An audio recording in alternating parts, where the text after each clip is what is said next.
জীবনটা কেন এমন হলো? কেন কেউ একটু সম্মান করে না? সবাই আমার সাথে কেন এমন করে? আমাকে কেন সবাই ছোট করে? আমি বোকা বলে। কেউ না আমার সাথে একটু মিশে না। আমি কি এতটাই অবহেলার? যখন দেখি ক্লাসের সবারই বন্ধু বান্ধব আছে, তখন মনে হয় আমার যদি কেউ থাকতো, কিন্তু আমার কেউ নাই। সবাই আমাকে অবহেলা করে। মনে হয় যেন আমার গায়ে দুর্গন্ধ লেগে আছে। ভার্সিটির মানুষগুলো এমন কেন? কেন আমাকে একটু আপন করে নিতে পারে না? আমি গরিব বলে? অয়ন বেঞ্চের এক কোণায় মাথা নিচু করে বসে আছে। চারপাশে সবাই হাসছে, আড্ডা দিচ্ছে, ছবি তুলছে। অথচ পুরো ভিড়ের মাঝেও অয়ন যেন একা একটা মানুষ। এমন একা, যার পাশে বসার মতো কেউ নেই। জানেন, কখনো কখনো খুব ইচ্ছে করে কেউ এসে শুধু বলুক, কেমন আছো নয়ন? আমি হয়তো সে একটু কথাতেই হাসতে শিখে যেতাম। কিন্তু আমার ভাগ্যে হয়তো এসব নেই। আমি শুধু সবার অবহেলা পাওয়ার জন্যই জন্মেছি। ছেলেটা প্রতিদিন মানুষে ভরা ক্যাম্পাসে আসে ঠিকই, কিন্তু কেউ তার অপেক্ষায় থাকে না। ক্লাস শেষ হলে কেউ বলে না, চলো একসাথে বাসায় যাই। ক্যান্টিনে কেউ তাকে ডাক দেয় না। বরং অয়ন কাছে গেলেই অনেকে মুখ ফিরিয়ে নেয়, যেন ছেলেটা মানুষ না, একটা বিরক্তিকর ছায়া। আমার দোষটা কে ছিল? গরিব করে জন্মেছি এটাই? ভালো কাপড় পরতে পারি না, দামি ফোন নেই, বড়লোক বাবার পরিচয় নেই, তাই সবাই আমাকে নিয়ে হাসাহাসি করে। মাঝে মাঝে মনে হয় আল্লাহ হয়তো আমাকে বানাতেই ভুলে গেছিল। অয়ন চোখের কোণে জমে থাকা পানি লুকানোর চেষ্টা করলো, কিন্তু কিছু কষ্ট লুকানো যায় না।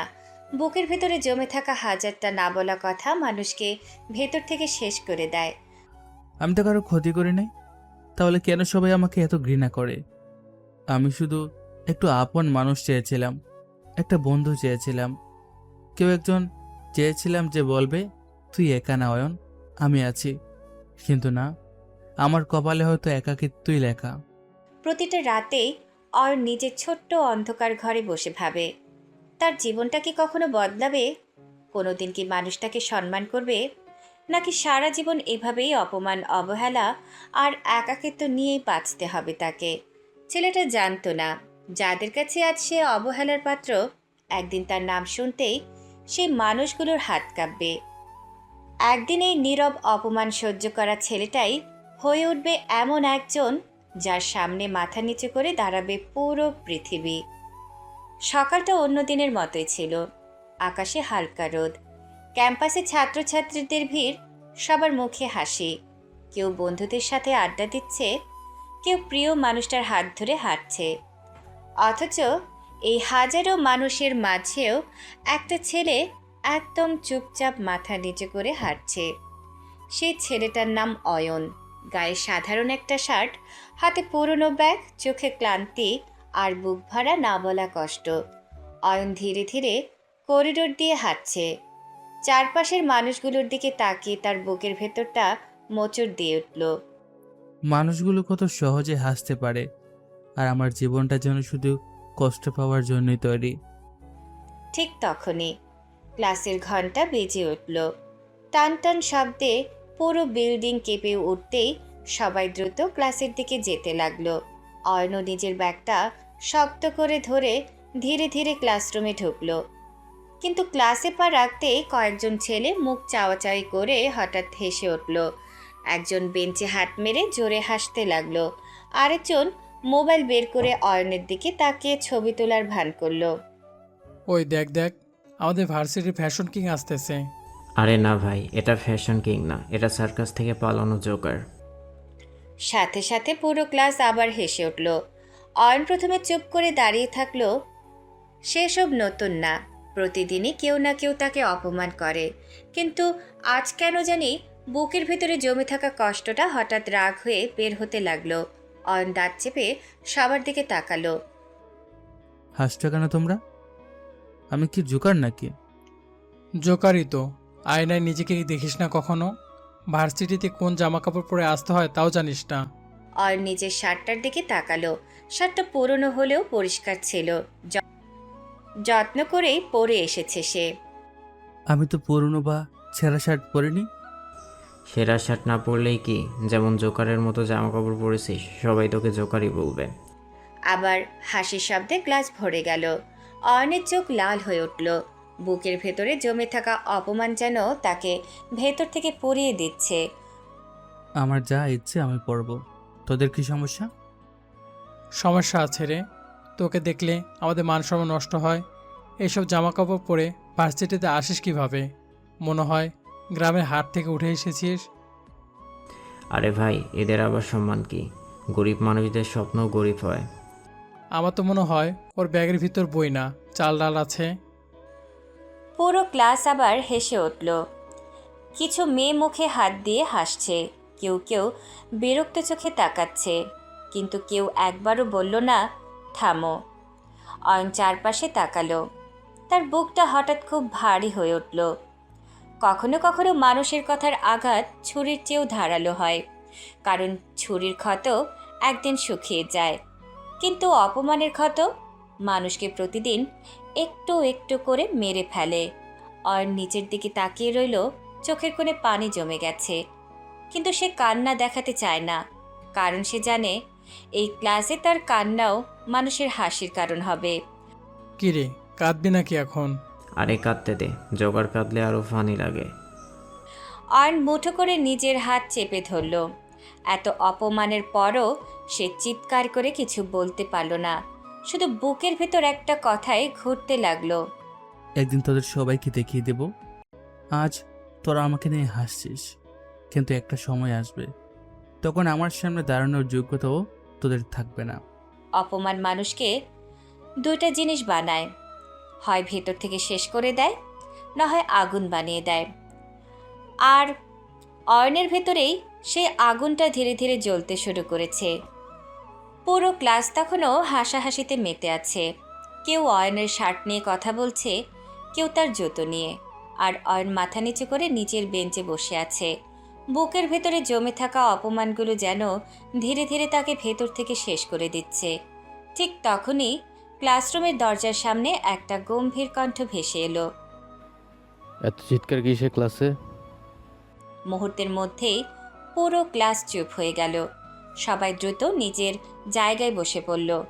স্যার ধীরে ধীরে ভেতরে ঢুকলেন, হাতে বই, চোখে চশমা, কিন্তু মুখের ভাব দেখে বোঝাই যাচ্ছে তিনি বিরক্ত। স্যার চারপাশে তাকিয়ে কপাল কুঁচকালেন। কি হয়েছে এখানে? সার্কাস বসাইছো নাকি তোমরা? স্যার, অয়নকে দেখেছেন কেমন জামা কাপড় পরে আসে? দেখতে কেমন লাগে? স্যার, ওকে দেখলে মনে হয় ভার্সিটি না, গ্রামের মেলায় এসেছে। কিছু ছাত্র আবার মুখ চেপে হাসতে লাগলো। অয়ন চুপচাপ বসে আছে, মাথাটা আরও নিচু হয়ে গেছে তার। সে জানে এখন স্যারও হয়তো তাকে অপমান করবে, কারণ এই পৃথিবীতে কেউ তার পাশে দাঁড়ায় না। কিন্তু স্যার কয়েক সেকেন্ড অয়নের দিকে তাকিয়ে থেকে ধীরে ধীরে বইটা টেবিলের উপর রাখলেন।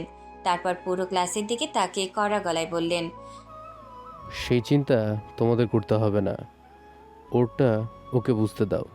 কে কি জমা পারে আসবে সেটা দেখার দায়িত্ব তোমাদের না। কিন্তু স্যার। কেন কিন্তু না? তোমরা ভার্সিটিতে পড়তে আসো নাকি অন্যকে অপমান করতে আসো? স্যারের কথাগুলো শুনে অয়ন ধীরে ধীরে মাথা তুলল। জীবনে খুব কম মানুষই তাকে এভাবে সবার সামনে ছোট না করে কথা বলেছে, তাই এই সামান্য সমর্থনটুকুও তার কাছে অনেক বড় কিছু মনে হলো। স্যার বোর্ডের সামনে গিয়ে পড়ানো শুরু করলেন। ক্লাস ধীরে ধীরে শান্ত হয়ে গেল। স্যার বোর্ডে বড় বড় করে একটা প্রশ্ন লিখলেন, তারপর ঘুরে সবার দিকে তাকালেন। এই প্রশ্নটার উত্তর কে পারবে বলো তো? পুরো ক্লাস নীরব, কেউ মাথা নিচু করে আছে, কেউ খাতা উল্টাচ্ছে, কিন্তু উত্তর কারো জানা নেই। স্যার আবার বললেন, কি হলো? এতক্ষণ তো অনেক কথা বলছিলে সবাই, এখন চুপ কেন? স্যার, মানে একটু কঠিন লাগছে। কঠিন লাগছে কারণ পড়াশোনার থেকে অন্যকে নিয়ে হাসাহাসি করতে বেশি ব্যস্ত থাকো। ক্লাস আবার চুপ।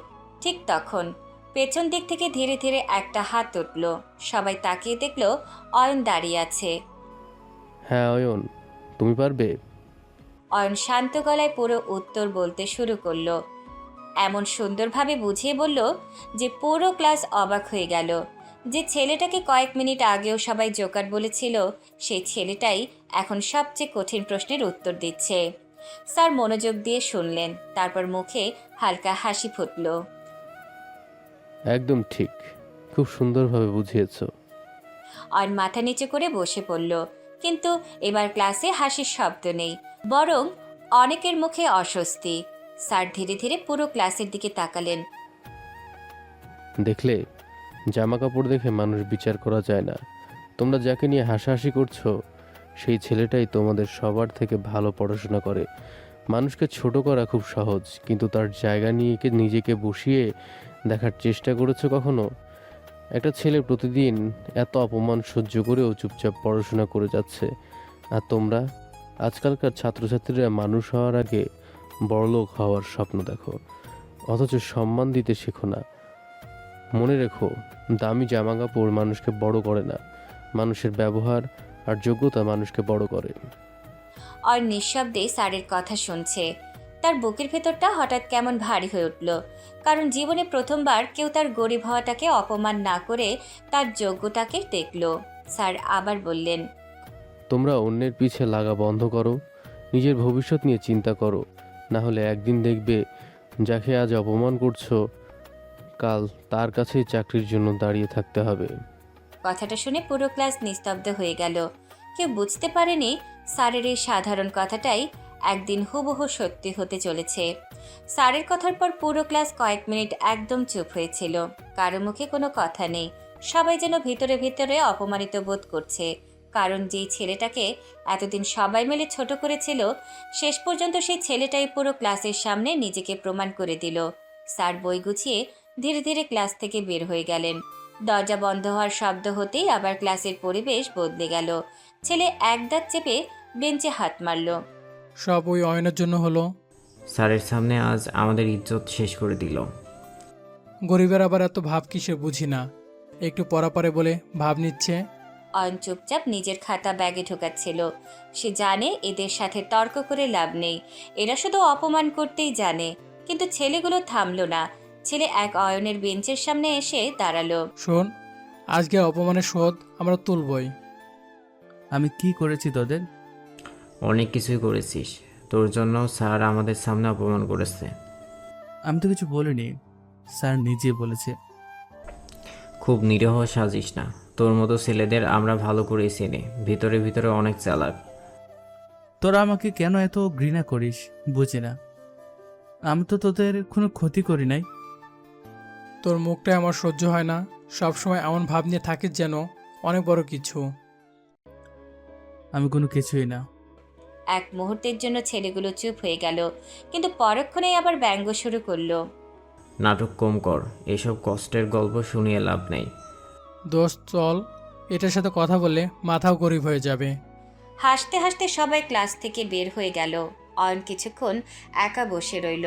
চারপাশে ধীরে ধীরে ক্লাস খালি হয়ে যাচ্ছে। জানালা দিয়ে বিকেলের আলো ভেতরে ঢুকছে, অথচ তার বুকের ভেতরটা অন্ধকারে ভরে যাচ্ছে। কিছু মানুষ বাইরে থেকে যতটাই শক্ত থাকার অভিনয় করুক না কেন, ভেতরে ভেতরে তারা প্রতিদিন একটু একটু করে ভেঙে পড়ে।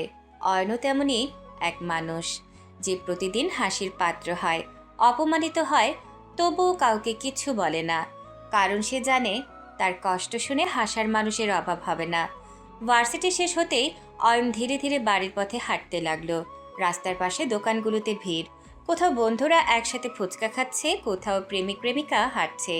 অয়ন শুধু চুপচাপ হাঁটছে। তার জীবনটা যেন সবসময় অন্যদের থেকে আলাদা। অনেকক্ষণ পরে সে তাদের ছোট্ট ভাড়া বাসার সামনে এসে দাঁড়ালো। ছোট্ট একটা টিনের বাড়ি, দেয়ালের রং উঠে গেছে, উঠানে পুরনো একটা চেয়ার পড়ে আছে। এই ছোট্ট বাড়িটাই তাদের পৃথিবী। অয়ন দরজা খুলে ভেতরে ঢুকতেই রান্নাঘর থেকে তার মায়ের কণ্ঠ ভেসে এলো। অয়ন, এসেছিস বাবা? হাত মুখ ধুয়ে আয়, ভাত দিচ্ছি। মা। কি রে ভাইয়া, মুখ এমন প্যাচের মতো করে রেখেছিস কেন? আমার মুখটাই এমন, তোর কি সমস্যা? উফ, আবার শুরু হয়ে গেল। ভার্সিটি থেকে এলে এমন ভাব নেই যেন দেশের প্রধানমন্ত্রী। তুই চুপ করবি? সারাদিন শুধু প্যাস প্যাস করিস। ওহ, রাগ দেখাচ্ছে। কি হয়েছে শুনি? আবার কি অপমান করেছে নাকি? কে বলছে এসব তোকে? তোর মুখ দেখলেই বোঝা যায় তুই ভাবিস আমি কিচ্ছু বুঝি না। কিছু হয়নি বললাম তো। আচ্ছা সত্যি করে বলতো, তুই কি কোনোদিন হাসিস না? সব সময় এমন কষ্ট কষ্ট ভাব নিয়ে থাকিস কেন? তোকে দেখলে আমারই মন খারাপ হয়। তুই আমার মন ভালো করা ডাক্তার নাকি? নিজের কাজ কর। হ্যাঁ, করবো না। তুই তো মহারাজ, তোর সাথে কথা বললেও অপরাধ। আল্লাহ, এই মেয়েটাকে কেউ চুপ করাও। মা, দেখো তো, তোমার ছেলে আমাকে বকা দিচ্ছে। তোরা দুই ভাই বোন একদিন ঝগড়া না করলে শান্তি লাগে না, তাই না? এই পেঁচা মুখের ভাইয়ের সাথে কথা বলাই ভুল। এই দুষ্ট মেয়ে, দাঁড়া আজকে তোকে। মা, বাঁচাও, তোমার ছেলে আমাকে মারতে আসছে। সারাদিনের অপমান, কষ্ট আর একাকিত্বের মাঝেও এই ছোট্ট ছোট্ট ঝগড়াগুলোই অয়নের জীবনের একমাত্র শান্তি। কারণ পৃথিবী তাকে যতই অবহেলা করুক না কেন, এই ছোট্ট পরিবারটাই এখনও তাকে আপন করে রেখেছে। বাড়ির ভেতর তখন এক অন্যরকম শান্ত পরিবেশ। ছোট্ট টিনের ঘর, পুরনো ফ্যানটা কটকট শব্দ করে ঘুরছে। রান্নাঘর থেকে ভাতের গরম গন্ধ আসছে। বাইরে হয়তো পৃথিবীটা অয়নের জন্য নিষ্ঠুর, কিন্তু এই ছোট্ট ঘরটার ভেতরে এখনো একটু আপন অনুভূতি আছে। অয়ন চুপচাপ বাথরুমে গিয়ে মুখে পানি দিল। আয়নায় নিজের মুখটা দেখে কিছুক্ষণ স্থির হয়ে রইল। ক্লান্ত চোখ, শুকনো মুখ আর ভেতরে জমে থাকা হাজারটা কষ্ট। অয়ন আয়নার দিকে তাকিয়ে ধীরে ধীরে বলল, সত্যি কি আমি এতটা হাসির পাত্র? তার বুকটা আবার ভারী হয়ে উঠল। ভার্সিটি সেই হাসাহাসি, অপমান, জোকার বলা সব কিছু কানের ভেতরে বারবার বাজছে। সে দ্রুত চোখে পানি মুছে বাইরে বের হয়ে এলো। মা তখন মাটিতে পাটি বিছিয়ে খাবার সাজাচ্ছেন। ডাল, আলু ভর্তা আর সামান্য ডিম ভাজি। খুব সাধারণ খাবার, কিন্তু ভালোবাসার কোনো অভাব নেই। আয় বাবা, খেয়ে নে। সারাদিন কিচ্ছু খাসনি নিশ্চয়ই। অয়ন মায়ের পাশে গিয়ে চুপচাপ বসল। বাবা তখন এক কোনায় পুরনো খবরের কাগজ দেখছেন। সারাদিন রিক্সা চালিয়ে ক্লান্ত শরীরটা যেন আর চলতেই চায় না, তবুও মুখে একটা শান্ত ভাব রাখার চেষ্টা করছেন। বোন এসে অয়নের পাশে বসতেই আবার খোঁচা মারল। কি রে ভাইয়া, আজকে কয়জন তোর প্রেমে পড়লো ভার্সিটিতে? তুই খাওয়ার সময়ও শান্ত থাকতে পারিস না। আরে আমি তো তোর মন ভালো করার চেষ্টা করছি, সারাক্ষণ এমন লাশের মতো মুখ করে থাকিস কেন? অয়ন এবার কিছু বলল না। মা বিষয়টা বুঝতে পারলেন।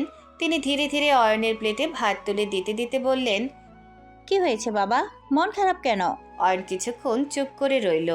তারপর নিচের দিকে তাকিয়ে ধীরে ধীরে বলল, মা গরিব হওয়া কি অপরাধ? পুরো ঘরটা হঠাৎ নিস্তব্ধ হয়ে গেল। বাবার হাত থেমে গেল, বোনের মুখের হাসিটাও মিলিয়ে গেল। মা কয়েক সেকেন্ড ছেলের মুখের দিকে তাকিয়ে রইলেন। তারপর খুব শান্ত গলায় বললেন, না বাবা, গরিব হওয়া কোনো অপরাধ না। অপরাধ হলো মানুষকে মানুষ মনে না করা। যারা টাকার অহংকারে অন্যকে ছোট করে, আসল অপরাধী তারা। কিন্তু মা, সবাই আমাকে এমনভাবে দেখে যেন আমি মানুষ না। আজকেও সবাই আমার জামা কাপড় নিয়ে হাসছিল। মানুষ টাকা দেখে সম্মান দিতে শিখেছে বাবা, কিন্তু মনে রাখিস, সময় সব সময় একরকম থাকে না। আজ যারা তোকে অপমান করছে, একদিন তারা তোকে সম্মান দিতে বাধ্য হবে। সেই দিনটা কি কোনোদিনও আসবে না?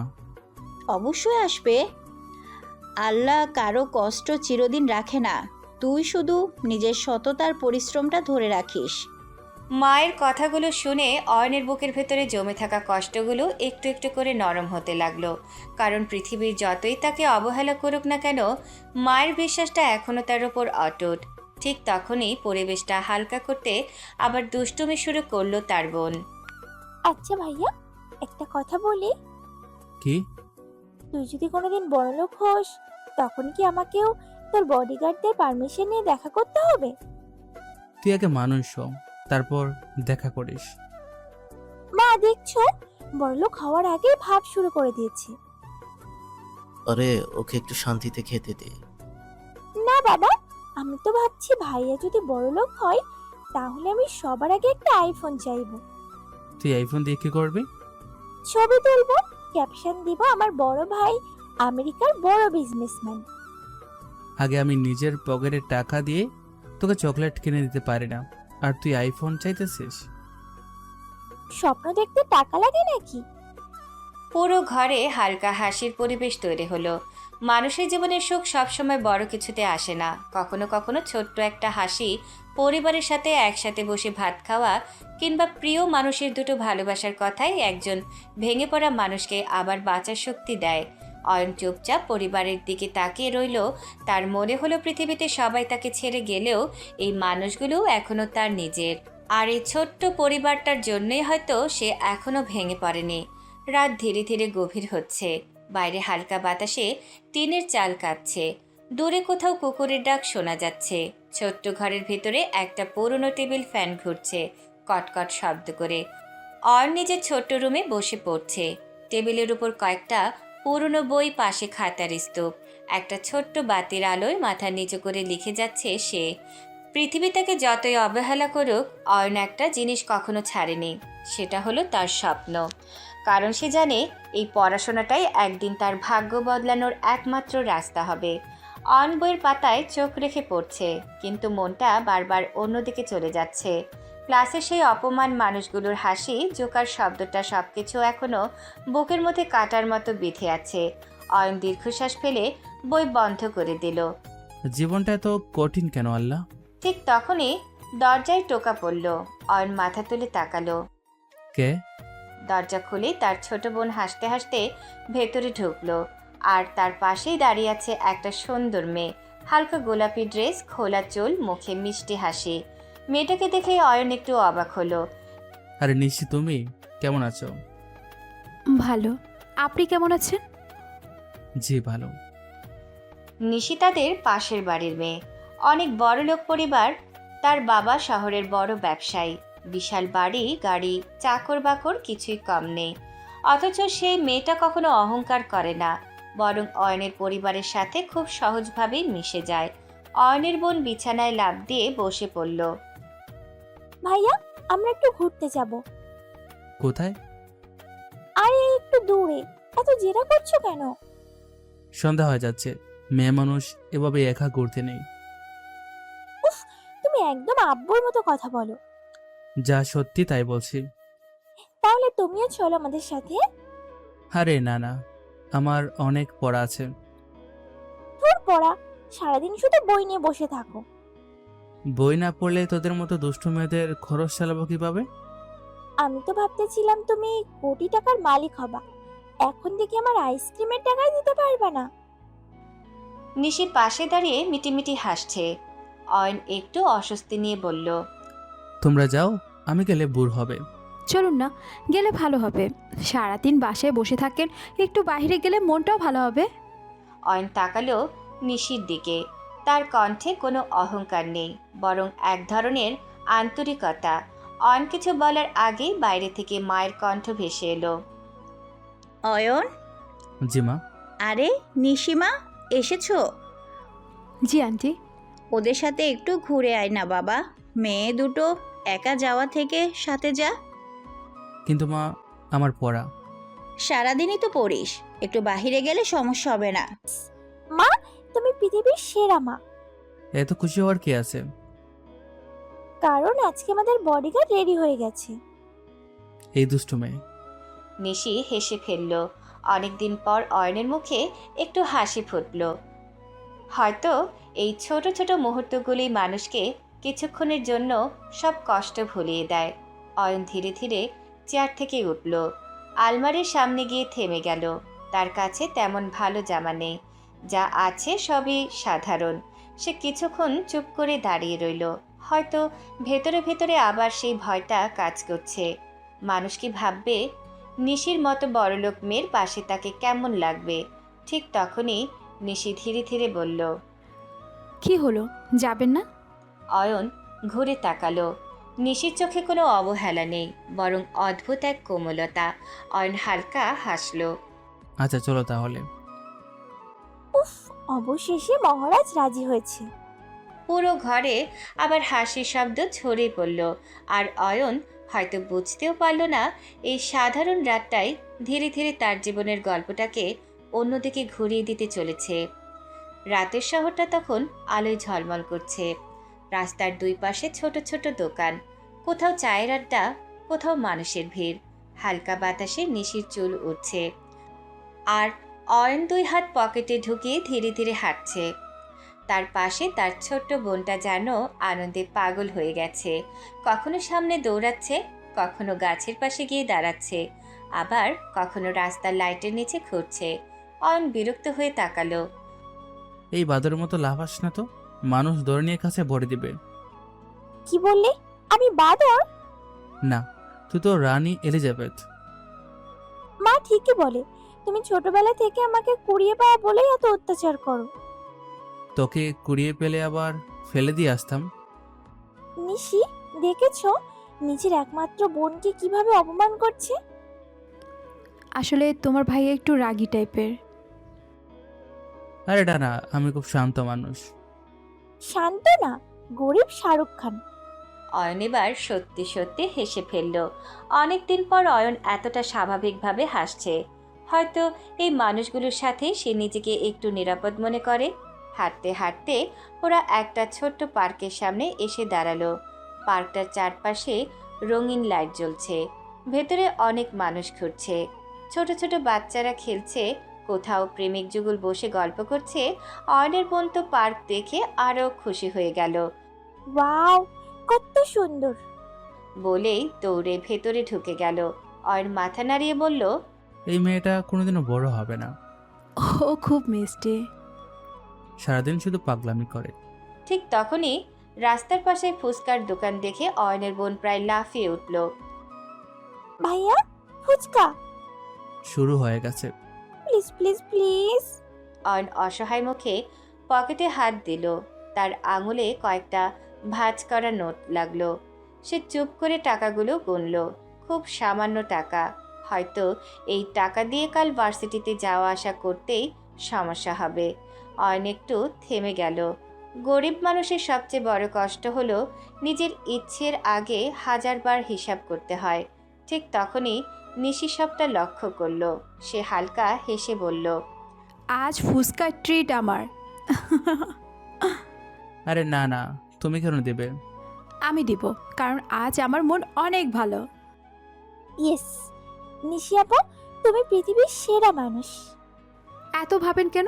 বন্ধুদের জন্য এতটুকু তো করা যায়। অয়ন চুপ হয়ে গেল। তার বুকের ভেতরে অদ্ভুত একটা অনুভূতি কাজ করলো। কারণ মানুষ সাধারণত তাকে ছোট করে, অথচ এই মেয়েটা তাকে কখনো ছোট মনে করায় না। ওরা 3 জন ফুচকার দোকানের সামনে দাঁড়ালো। বোন একের পর এক ফুচকা খাচ্ছে। জীবন সুন্দর। কিন্তু একটু পরে পেট ব্যথা করলে বুঝবি জীবন কত সুন্দর। নিশি হাসতে হাসতে মাথা নিচু করলো। মুহূর্তগুলো খুব সাধারণ ছিল, কিন্তু অয়নের কাছে এগুলো অনেক দামি। কারণ জীবনে প্রথমবার সে এমন কারো পাশে দাঁড়িয়ে আছে যে তার অভাব না, তাকে মানুষ হিসেবে দেখছে। খাওয়া শেষ হতেই অয়নের বোন একটু দূরে চলে গেল। সেখানে ছোট ছোট খেলনার দোকান বসেছে। সেগুলো দেখতে ব্যস্ত হয়ে পড়ল। এদিকে পার্কের এক কোনায় হালকা বাতাস বইছে। রাস্তার লাইটের আলো এসে নিশির মুখে পড়ছে। সে কিছুক্ষণ চুপ করে দাঁড়িয়ে রইল। অয়ন তাকিয়ে বলল, কি হলো, কিছু বলবে? নিশি ধীরে ধীরে তার দিকে তাকালো। তার চোখে আজ অন্যরকম একটা অনুভূতি। একটা কথা ছিল। বলো। নিশি কয়েক সেকেন্ড চুপ করে রইল, যেন সাহস জোগাড় করছে। তারপর খুব ধীরে বলল, আমি আপনাকে পছন্দ করি। তাতে কি? মানুষ হিসেবে না, শুধু মনের মানুষ হিসেবে। মুহূর্তের মধ্যে অয়ন স্থির হয়ে গেল। তার চোখ বড় হয়ে উঠল। চারপাশের শব্দ যেন হঠাৎ থেমে গেল। সে অবিশ্বাস নিয়ে তাকিয়ে আছে নিশির দিকে। কি কি বলে তুমি? আমি সত্যি বলছি, অনেক দিন ধরেই আপনাকে ভালো লাগে। অয়ন যেন নিজের কানকেই বিশ্বাস করতে পারছে না। একটা বড়লোক মেয়ের তাকে ভালো লাগে, যে ছেলেকে সবাই অপমান করে, যাকে সবাই জোকার বলে, যার নিজের ঠিকমতো জামা কাপড় কেনার সামর্থ্যও নেই। অয়ন শুকনো গলায় বলল, নিশি, তুমিও তো ভুল করছো। না, আমি কাউকে দেখে ভালোবাসি না, আমি মানুষ দেখে ভালোবাসি। আর আপনার মতো মানুষ আমি খুব কম দেখেছি। অয়নের বুকের ভেতরটা কেঁপে উঠল, কারণ জীবনে প্রথমবার কেউ তার টাকার অভাব না, তার মনটাকে দেখছে। পার্কের চারপাশে তখন হালকা বাতাস বইছে, দূরে ছোট ছোট বাচ্চাদের হাসির শব্দ, কোথাও আবার প্রেমিক যুগলের গল্প। কিন্তু এই মুহূর্তে অয়নের কানে যেন কিছুই ঢুকছে না। সে শুধু অবাক চোখে নিশির দিকে তাকিয়ে আছে। একটা বড়লোক মেয়ের মুখে এমন কথা সে কখনো কল্পনাও করেনি। জীবনে যারা কখনো ভালোবাসা পায় না, তারা যখন হঠাৎ করে ভালোবাসার কথা শোনে তখন বিশ্বাস করতে ভয় পায়, কারণ তারা জানে সুখ নামের জিনিসটা বেশিক্ষণ তাদের জীবনে থাকে না। অয়ন ধীরে ধীরে চোখ ফিরিয়ে নিল। তার বুকের ভেতরে অদ্ভুত একটা চাপ অনুভব হচ্ছে। এসব আর বলো না নিশি, তোমার পরিবার জানলে খারাপ হবে। কিচ্ছু হবে না। তুমি বড়লোক পরিবারের মেয়ে, তোমাদের সমাজ আলাদা। আর আমি তো কিছুই না। আপনি নিজেকে এত ছোট করে দেখেন কেন? কারণ সমাজ আমাকে প্রতিদিন ছোট করে মনে করিয়ে দেয়। কিছুক্ষণ নীরবতা নেমে এলো। হালকা বাতাসে পার্কের গাছের পাতা নড়ছে। নিশি ধীরে ধীরে বলল, আমি সত্যি আপনাকে ভালোবাসি। অয়ন চোখ বন্ধ করে ফেলল। এই কথাটা তার বুকের কোথাও গিয়ে আঘাত করছে, কারণ ভেতরে ভেতরে সেও হয়তো নিশিকে আলাদা করে অনুভব করে, কিন্তু বাস্তবতা বড় নিষ্ঠুর। অয়ন ধীরে ধীরে বলল, প্লিজ আর এই কথা বলো না। কেন? অয়ন এবার তার দিকে তাকালো। তার চোখে কষ্ট, ভয় আর আত্মসম্মানের মিশ্রণ। এমনিতেই সমাজের চোখে আমরা ছোট, তার উপর যদি এই সম্পর্ক করে মানুষ বলবে আমি টাকার জন্য তোমাকে ফাঁসিয়েছি। মানুষ এত কিছু বললে কি আসে যায়? আসা যায় নিশি, গরিব মানুষের জীবনে মানুষের কথাই সবচেয়ে বড় অভিশাপ। তোমাকে নিয়ে যদি কেউ খারাপ কথা বলে আমি সহ্য করতে পারবো না। লোকের কথা আমি কান দেই নয়ন ভাই। আমি শুধু এইটুকু জানি, আমি সত্যি আপনাকে চাই। অয়নের বুকটা ধক করে উঠল। এই প্রথম কেউ তাকে এতটা গুরুত্ব দিয়ে চাইল। যে ছেলেটা সারা জীবন শুধু অবহেলা পেয়েছে, সেই ছেলেটার জন্য একটা মানুষ এভাবে কাঁপা কণ্ঠে নিজের অনুভূতি প্রকাশ করছে। অয়ন কিছু বলার ভাষা খুঁজে পেল না। সে শুধু দূরে তাকিয়ে রইল। কখনো কখনো ভালোবাসা মানুষকে সবচেয়ে বেশি ভয় পাইয়ে দেয়, কারণ ভালোবাসা হারানোর ভয়টা অপমানের থেকেও বেশি কষ্ট দেয়। ঠিক তখনই দূর থেকে অয়নের বোন দৌড়ে এলো। এই, তোমরা এত চুপচাপ কি কথা বলছো?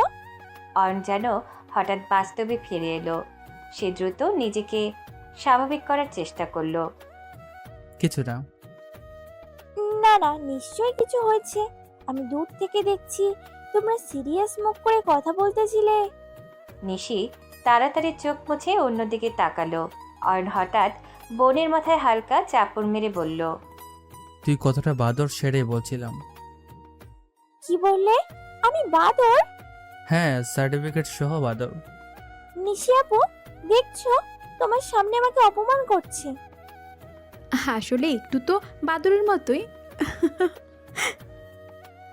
বাহ, তুমিও ওর দলে চলে গেলে? এখন বুঝছিস, পুরো পৃথিবী সত্যিটা জানে। ঠিক আছে, এখন থেকে আমি কারোর সাথে কথা বলবো না। আলহামদুলিল্লাহ, পৃথিবীতে শান্তি ফিরে আসবে তাহলে। নিশি এবার হেসে মাথা নিচু করল। আর অয়ন সে আর চোখে একবার নিশির দিকে তাকালো।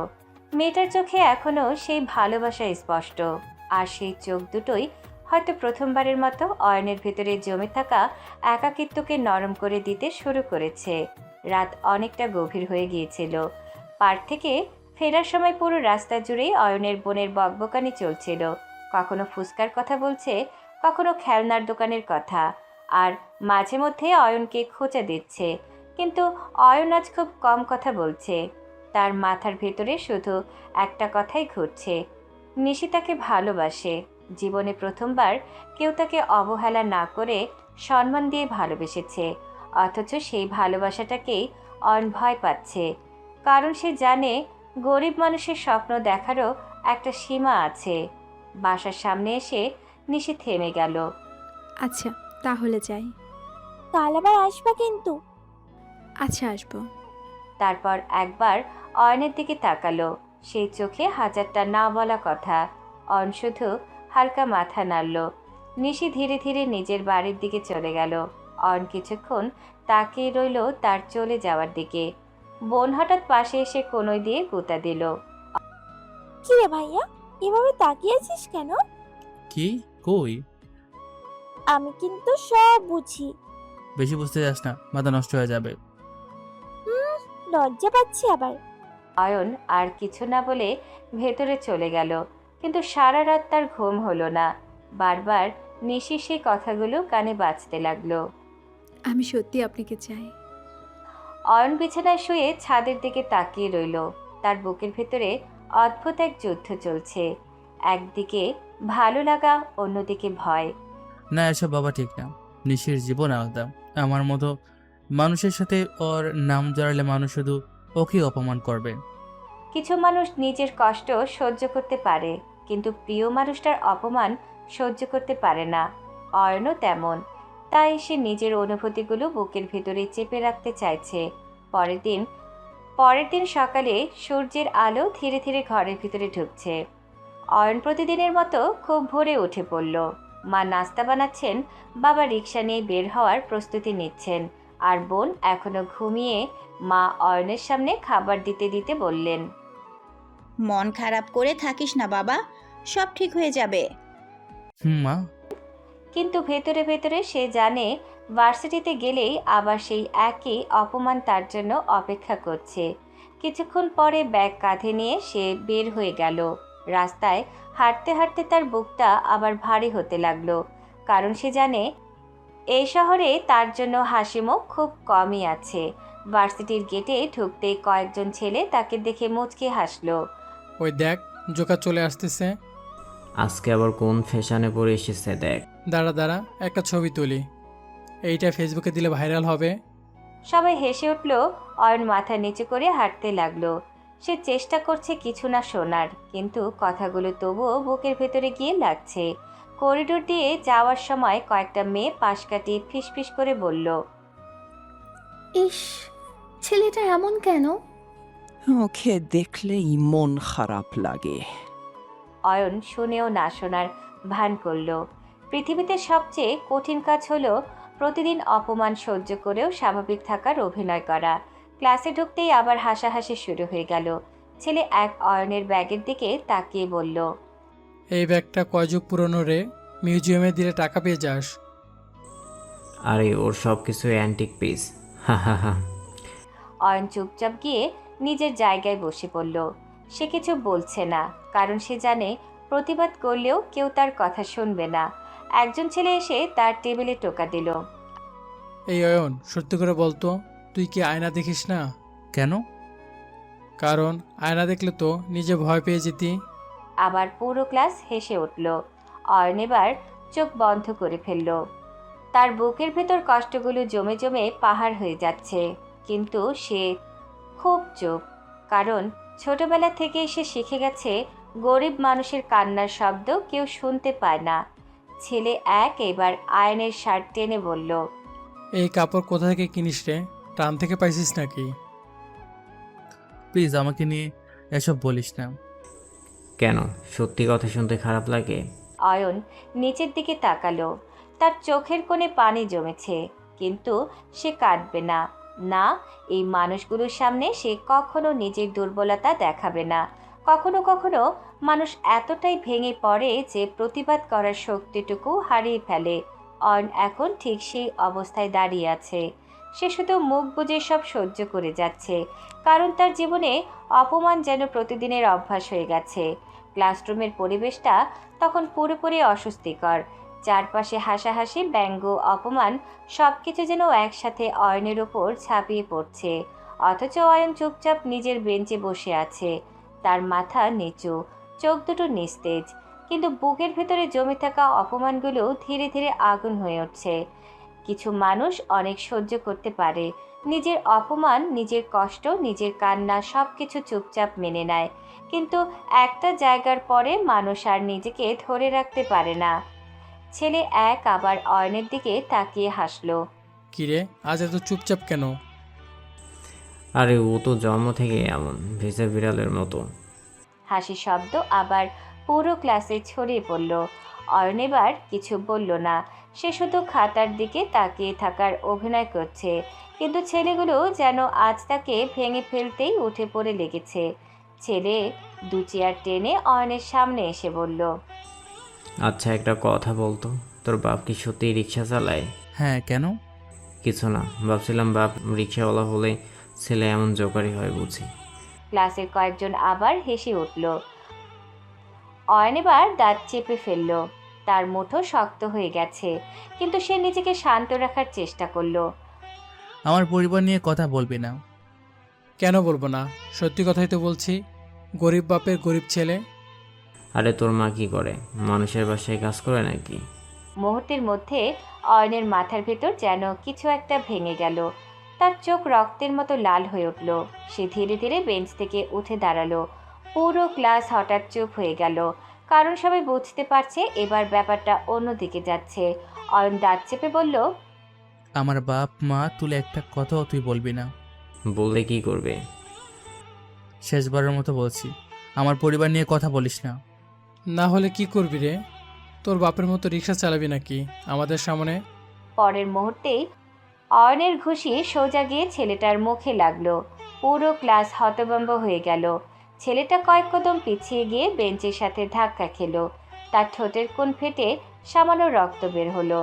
সবাই অবাক চোখে তাকিয়ে আছে, কারণ যে ছেলেটাকে সবাই ভীতু ভাবত সে ছেলেটাই আজ হাত তুলেছে। অয়ন হাঁপাচ্ছে, তার চোখে ভয়ঙ্কর রাগ। মানুষ যখন নিজের জন্য লড়ে তখন হয়তো দুর্বল হয়ে পড়ে, কিন্তু যখন পরিবারকে নিয়ে আঘাত আসে তখন সবচেয়ে শান্ত মানুষটাও ভয়ঙ্কর হয়ে যায়। ছেলে এক রাগে কাঁপতে কাঁপতে উঠে দাঁড়ালো। তোর এত বড় সাহস, আমার গায়ে হাত তুলিস? তোকে যে কি করব তুই নিজেও জানিস না। অয়নর আগে কাঁদছে, কিন্তু এবার সে মাথা নিচু করে নেই। সে সোজা চোখে তাকিয়ে বলল, যা পারিস কর। গরিব হতে পারি, কিন্তু ভয় পাই না। আত্মসম্মান আছে আমাদের। তার কণ্ঠে এতটা দৃঢ়তা ছিল যে কয়েক সেকেন্ডের জন্য সবাই চুপ হয়ে গেল। অয়ন চোখ জমে থাকা রাগ আর কষ্ট নেই বলল, সারাদিন আমাকে অপমান করিস, আমি চুপ থাকি, কারণ আমি ঝামেলা চাই না। কিন্তু আমার বাপ মা নিয়ে একটা কথা শুনবো না। এই গরিবের আবার আত্মসম্মান দেখ। হ্যাঁ আছে, টাকার অভাব আছে, কিন্তু সম্মানের অভাব নেই। তোদের মতো টাকা দিয়ে গিয়ে মানুষকে ছোট করি না। ক্লাসের পরিবেশ পুরো উত্তপ্ত হয়ে উঠল। কিছু ছাত্র উঠে দাঁড়িয়েছে, কেউ কেউ ভয় পাচ্ছে, কেউ আবার মজা দেখছে। ছেলে একেবার সামনে এসে অয়নের কলার চেপে ধরল। আজ তোকে শেষ করে দিব। হাত ছড়া। দুজনের মাঝে ধস্তাধস্তি শুরু হয়ে গেল। চারপাশে চিৎকার পড়ে গেল। কেউ বলছে থাম, কেউ আবার মোবাইল বের করে ভিডিও করছে। মানুষ অদ্ভুত। একজন মানুষের কষ্টে পাশে দাঁড়ানোর মানুষ পাওয়া যায় না, কিন্তু সেই মানুষটা ভেঙে পড়লে বা ঝামেলায় জড়ালে দেখার জন্য ভিড় লেগে যায়। ক্লাসরুমে তখন এক ভয়ঙ্কর উত্তেজনা। অয়নের ঘুষির পর পুরো পরিবেশের যেন থমকে গেছে। ছেলে এক মুখ মুছে দাঁত চেপে অয়নের দিকে তাকিয়ে আছে, চোখে অপমান আর রাগের আগুন। সে ধীরে ধীরে সামনে এগিয়ে এসে দাঁড়ালো। আমার সাথে পাঙ্গা নিলি তো তোর জীবন নরক বানিয়ে দিব। যা করার কর, আমি কাউকে ভয় পাই না। ছেলে দুই এসে অয়নকে ধাক্কা দিতে গেলেও অন্য কয়েকজন আটকে দিল। পরিস্থিতি আরও খারাপ হতে থাকলে শিক্ষক দৌড়ে এসে সবাইকে থামালেন। এইসব কি হচ্ছে এখানে? সবাই বাইরে যাও। ধীরে ধীরে সবাই ক্লাস থেকে বের হয়ে গেল। ছেলেগুলো বের হওয়ার সময়ও অয়নের দিকে রাগি চোখে তাকিয়ে রইল। ছেলে এক নিচু গলায় বলল, এই অপমান আমি ভুলবো না। অয়ন চুপচাপ দাঁড়িয়ে রইল। তার বুক ভারী হয়ে আছে, কিন্তু সে জানে এই লড়াই এখানে শেষ না। কখনো কখনো একটা ছোট্ট ঘটনা মানুষের পুরো জীবন উল্টে দিতে পারে, কিন্তু সত্য আর মিথ্যার মাঝখানে দাঁড়িয়ে থাকা মানুষটাই সবচেয়ে বেশি কষ্ট পায়। কিছুক্ষণ পর ক্যাম্পাসের পরিবেশ আবার শান্ত হতে থাকে, কিন্তু শান্তি বেশিক্ষণ থাকলো না। হঠাৎ করে এক মেয়ে দৌড়ে কাঁদতে কাঁদতে প্রশাসনিক ভবনের দিকে গেল। তার চোখে পানি, কণ্ঠ কাঁপছে। Sir sir sir, Ayan Ayan আমার সুসম্মান নষ্ট করার চেষ্টা করেছে। কি বলছো তুমি? ঠিক করে বলো। স্যার, আমি মিথ্যে বলছি না। ও আমাকে সে কাঁদতে কাঁদতে মাথা নিচু করে ফেলল। মিথ্যা কথা সবসময় দ্রুত ছড়ায়, সত্য ধীরে আসে, কিন্তু অনেক দেরিতে। কিছুক্ষণের মধ্যেই খবরটা পুরো ভার্সিটিতে আগুনের মতো ছড়িয়ে পড়ল। অয়ন একটা মেয়ের সাথে খারাপ আচরণ করেছে। অয়ন মেয়েটার সম্মান নষ্ট করার চেষ্টা করেছে। সবাই শুধু একটা নাম বলছে, অয়ন। কেউ সত্য জানার চেষ্টা করছে না। অয়নকে দ্রুত প্রিন্সিপালের রুমে ডাকা হলো। সে শান্তভাবে গিয়ে দাঁড়ালো। এসব কি শুনছি আমরা? তুমি একটা মেয়ের সাথে খারাপ আচরণ করেছো? স্যার, এটা সম্পূর্ণ মিথ্যা, আমি কিছুই করিনি। স্যার, আমি ভয় পাচ্ছি। ও আমাকে ভয় দেখিয়েছে। তুমি মিথ্যা বলছো, আমি তোমাকে কিছুই বলিনি। অয়ন, তুমি চুপ করো। অভিযোগ গুরুত্ব। স্যার, আমি সত্যি বলছি, আমি কিছু করিনি। কেউ আমার বিরুদ্ধে ষড়যন্ত্র করছে। স্যার, আমি আর এখানে নিরাপদ না। আর তখনই ঘটে সেই সিদ্ধান্তটা, যেটা অয়নের জীবনকে সম্পূর্ণ ভেঙে দেয়। প্রিন্সিপাল কিছুক্ষণ চুপ থেকে বললেন, অয়ন, এই আচরণ খুবই গুরুতর। এই মুহূর্ত থেকে তোমাকে ভার্সিটি থেকে বহিষ্কার করা হলো। মুহূর্তে যেন আকাশ ভেঙে পড়ল অয়নের মাথায়। অয়ন নিঃশ্বাস বন্ধ হয়ে গেল। স্যার, আমি কিছু করিনি, আমাকে একবার সুযোগ দিন। সিদ্ধান্তই চূড়ান্ত। অয়ন চুপ হয়ে গেল। তার চোখে ধীরে ধীরে পানি জমছে। সে ধীরে ধীরে বাইরে বেরিয়ে এলো। ক্যাম্পাসের করিডোরে হাঁটতে হাঁটতে তার মনে হচ্ছে পুরো পৃথিবীটা তার বিরুদ্ধে দাঁড়িয়ে গেছে। ছাত্ররা ফিসফিস করছে, কেউ হাসছে, কেউ তাকিয়ে আছে অবিশ্বাস নিয়ে। অয়ন ধীরে ধীরে থেমে গেল।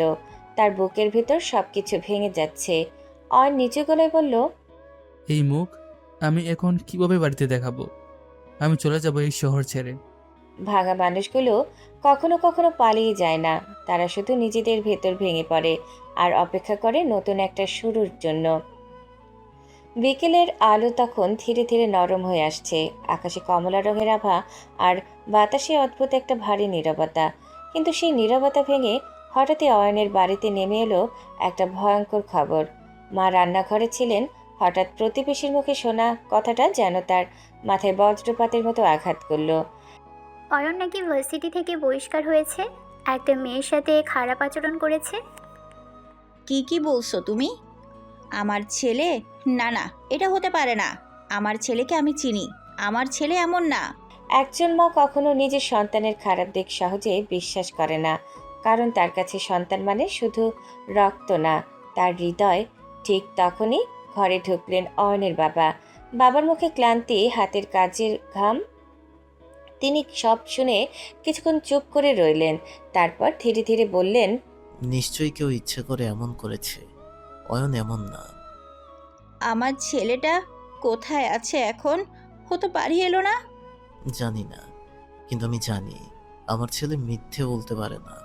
ঠিক তখনই ঘরের কোণ থেকে কান্নার শব্দ ভেসে এলো। অয়নের বোন দরজার পাশে দাঁড়িয়ে আছে, তার চোখ ভিজে গেছে। ভাই ভাই, তুই কোথায়? আমরা সবাই তোকে বিশ্বাস করি, তুই ফিরে আয় ভাই। সেই ছোট্ট ঘরটা তখন শুধু কান্নার শব্দে ভরে গিয়েছিল, কিন্তু যার জন্য কান্না সে তখন অনেক দূরে, অনেক অজানা এক পথে হারিয়ে যাচ্ছে।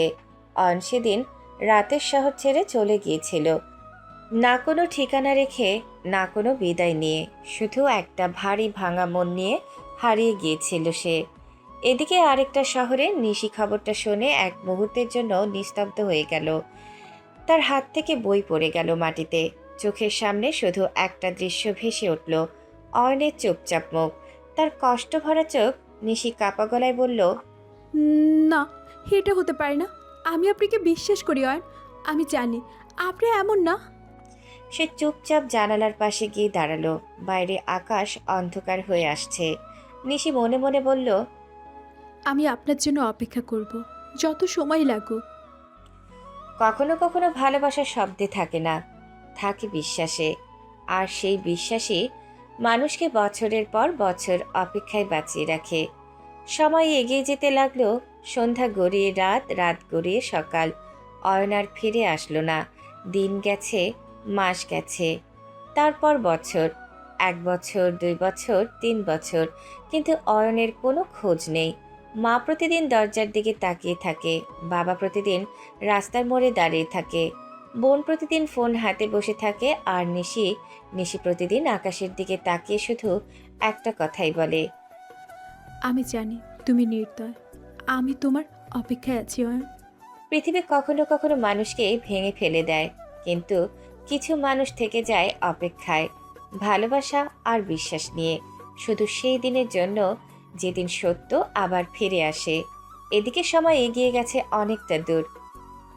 যে ছেলেটাকে একদিন সবাই জোকার, গরিব, অপমানের পাত্র বলে হাসতো, সে ছেলেটাই আজ দাঁড়িয়ে আছে পৃথিবীর সবচেয়ে শক্তিশালী বিজনেস নামগুলোর একটিতে, অয়ন মাহমুদ, যার নাম শুনলেই স্টক মার্কেট কেঁপে ওঠে, যার একটা সিদ্ধান্তে বদলে যায় কোটি কোটি টাকার হিসেব, যার কোম্পানি আজ শুধু একটা ব্র্যান্ড না, একটা সাম্রাজ্য।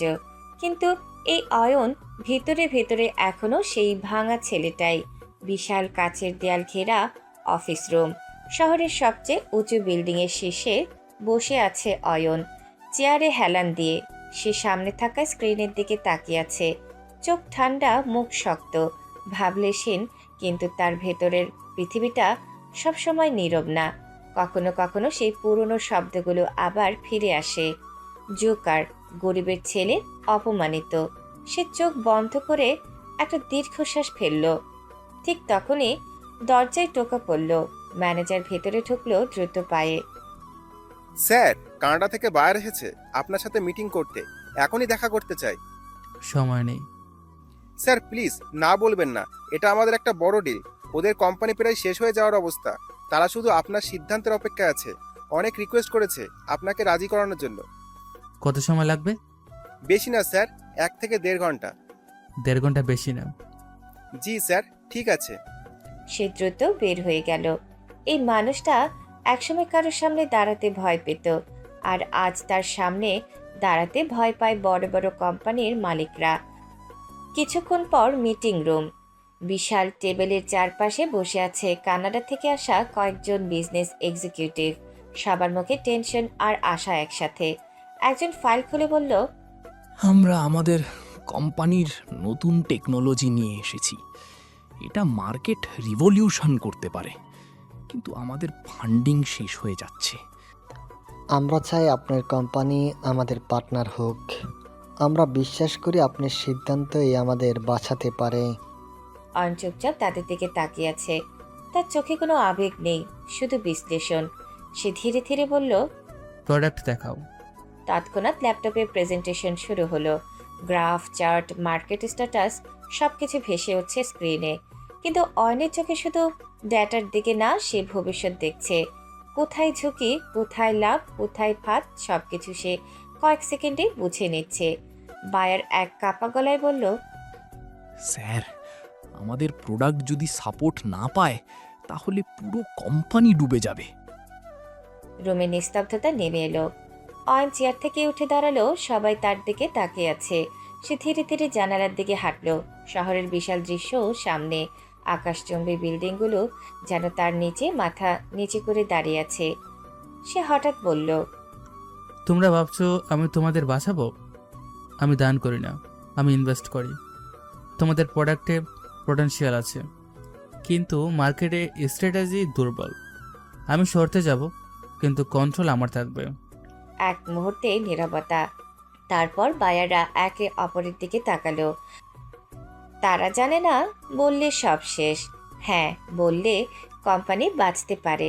অবশেষে একজন ধীরে ধীরে বলল, আমরা রাজি স্যার। কন্ট্রাক্ট পাঠাও। এই মানুষটা আজ যেখানে দাঁড়িয়ে আছে সেখানে পৌঁছাতে তাকে কাউকে হারাতে হয়নি। তাকে হারাতে হয়েছে নিজের ভেতরের ভয়, কষ্ট আর ভাঙা অতীতকে। কিন্তু কেউ জানে না এই ঠান্ডা চোখের পেছনে এখনও একটা ছেলের কষ্ট লুকিয়ে আছে, যার নাম একদিন সবাই হাসির পাত্র বানিয়েছিল। মিটিং রুমে তখনও চাপা উত্তেজনা রয়ে গেছে। কানাডিয়ান বায়াররা স্বস্তির নিঃশ্বাস ফেলছে, কারণ পৃথিবীর সবচেয়ে কঠিন বিজনেসম্যান একজন আজ তাদের কোম্পানিকে বাঁচানোর সিদ্ধান্ত নিয়েছে। অন্যদিকে অয়ন ঠান্ডা মুখে নিজের ফাইল বন্ধ করল। তার চোখে কোনো উচ্ছ্বাস নেই, কোনো অহংকার নেই, যেন কোটি টাকার ডিল তার কাছে খুব সাধারণ একটা ব্যাপার। যাদের জীবন একসময় অপমান আর অভাবে ডুবেছিল, তারা সফল হওয়ার পর টাকার মূল্য কম বোঝে, কিন্তু সম্মানের মূল্য সবচেয়ে বেশি বোঝে। অয়ন ধীরে ধীরে চেয়ার থেকে উঠে দাঁড়ালো। সবাই সাথে সাথে উঠে গেল সম্মান দেখিয়ে। ম্যানেজার দ্রুত এগিয়ে এলো। স্যার, আগামীকালের সিঙ্গাপুর প্রজেক্টের ফাইলগুলো।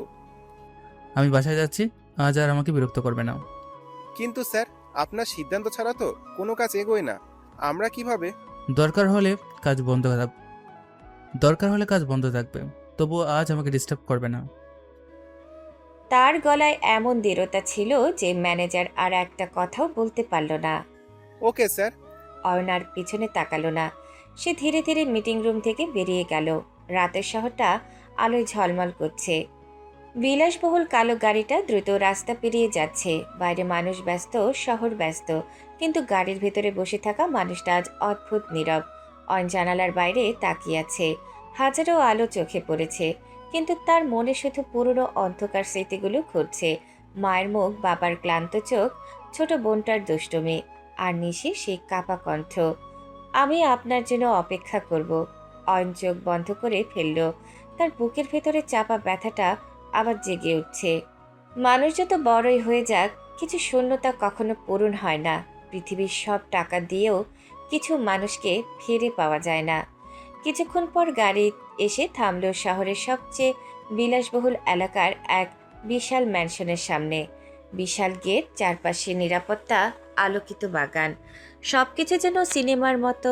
কিন্তু এই বিশাল বাড়িটা ভীষণ নির্জন, কারণ এখানে মানুষের ভিড় আছে, ভালোবাসার না। অন ধীরে ধীরে ভেতরে ঢুকলো। বাড়ির স্টাফরা সাথে সাথে মাথা নিচু করলো। Good morning sir. অন শুধু মাথা নেড়ে নিজের রুমের দিকে চলে গেল। বিশাল রুম, দামি আসবাব, কাঁচের দেয়ালের বাইরে পুরো শহর দেখা যায়, কিন্তু আজ সবকিছু তার কাছে ফাঁকা লাগছে। সে কোট খুলে সোফায় বসে পড়ল। তারপর ধীরে ধীরে মাথাটা পেছনে ঠেকালো। আজ কেন জানি খুব একা লাগছে, খুব। সবাই তার টাকাটাকেই চেনে, কিন্তু তার একাকিত্বকে না। অয়ন ধীরে ধীরে ফোনটা হাতে নিল। স্ক্রিনে অসংখ্য মেল, মেসেজ, মিটিং নোটিফিকেশন, কিন্তু সে কারো রিপ্লাই দিল না। তার মাথায় এখন শুধু একটা প্রশ্ন। ওরা কেমন আছে? মা কি এখনো আমার জন্য কাঁদে? বাবা কি এখনো দরজার দিকে তাকিয়ে থাকে? তার বুকের ভেতরটা মোচড় দিয়ে উঠল। হঠাৎ তার বোনটার কথা মনে পড়ল। সেই পাগলি মেয়েটা সবসময় ঝগড়া করত, হাসত। অয়ন হালকা হেসে আবার থেমে গেল। এখনো কি আমাকে নিয়ে দুষ্টুমির কথা চিন্তা করে? তারপর হঠাৎ একটা মুখ ভেসে উঠল তার সামনে, নিশি। অয়ন নিঃশ্বাস বন্ধ করে ফেলল। কিছুক্ষণ তার মনে পড়ছে পার্কের সেই রাত, নিশির কাপা কণ্ঠ, ভেজা চোখ। আমি সত্যি তোমাকে চাই। আচ্ছা, ও কি আমাকে বলে গেছে? নিশির কি বিয়ে হয়ে গেছে? রুমটা আরও নীরব হয়ে গেল। কিছু প্রশ্নের উত্তর পৃথিবীর সবচেয়ে শক্তিশালী মানুষটার কাছেও থাকে না, আর সেই অজানা উত্তরই মাঝে মাঝে মানুষকে সবচেয়ে বেশি কষ্ট দেয়। অয়ন উঠে গিয়ে জানালার সামনে দাঁড়ালো। দূরে শহরের আলো ঝলমল করছে, কিন্তু তার চোখে আজ শুধু একটা ছোট্ট টিনের বাড়ি ভাসছে, যেখানে হয়তো এখনো কেউ তার জন্য অপেক্ষা করছে, অথবা হয়তো আর কেউই করে না। রাত কেটে গেছে অনেক আগেই, কিন্তু অয়নের চোখে ঠিকমতো ঘুম নামেনি। ভোরের আলো ধীরে ধীরে বিশাল কাচের জানালা পেরিয়ে রুমের ভেতরে ঢুকছে। বাইরে আমেরিকার ব্যস্ত শহরটা নতুন দিনের জন্য জেগে উঠছে, আর সেই শহরের সবচেয়ে প্রভাবশালী মানুষগুলোর একজন অয়ন মাহমুদ আবার নিজেকে প্রস্তুত করছে একটা নতুন যুদ্ধের জন্য। সফল মানুষের জীবন বাইরে থেকে যতটা চকচকে দেখায়, ভেতরে ভেতরে ততটাই ক্লান্তিকর, কারণ তাদের থামার সুযোগ খুব কম থাকে। অয়ন আয়নার সামনে দাঁড়িয়ে তাই ঠিক করছে। কালো স্যুট, ঠান্ডা দৃষ্টি, পরিপাটি ব্যক্তিত্ব। এখন তাকে দেখলে কেউ বুঝবেই না একদিন এই মানুষটাকে জোকার বলে অপমান করা হতো। কিন্তু তার চোখের গভীরে এখনো কোথাও একটা চাপা কষ্ট লুকিয়ে আছে। ফোনের স্ক্রিনে একের পর এক নোটিফিকেশন আসছে। New meeting schedule, Italy business delegation arrived, global market update. Ayan চোখ বন্ধ করে একটা দীর্ঘশ্বাস ফেলল। তারপর আবার সেই কঠিন মুখোশ পরে নিল, কারণ এই পৃথিবীতে এখন কেউ অয়নের দুর্বলতা দেখতে পায় না। কিছুক্ষণ পর বিশাল কর্পোরেট বিল্ডিংয়ের সামনে একের পর এক বিলাসবহুল গাড়ি এসে থামছে। কোম্পানির স্টাফরা সবাই ব্যস্ত, কারণ আজ ইতালি থেকে বড় বড় বায়ার এসেছে। সবার মুখে চাপা উত্তেজনা। একজন স্টাফ নিচু গলায় আরেকজনকে বলল, জানো, আজকের ডিলটা যদি ফাইনাল হয় তাহলে ইউরোপের মার্কেটের পুরো আমাদের কন্ট্রোল চলে আসবে।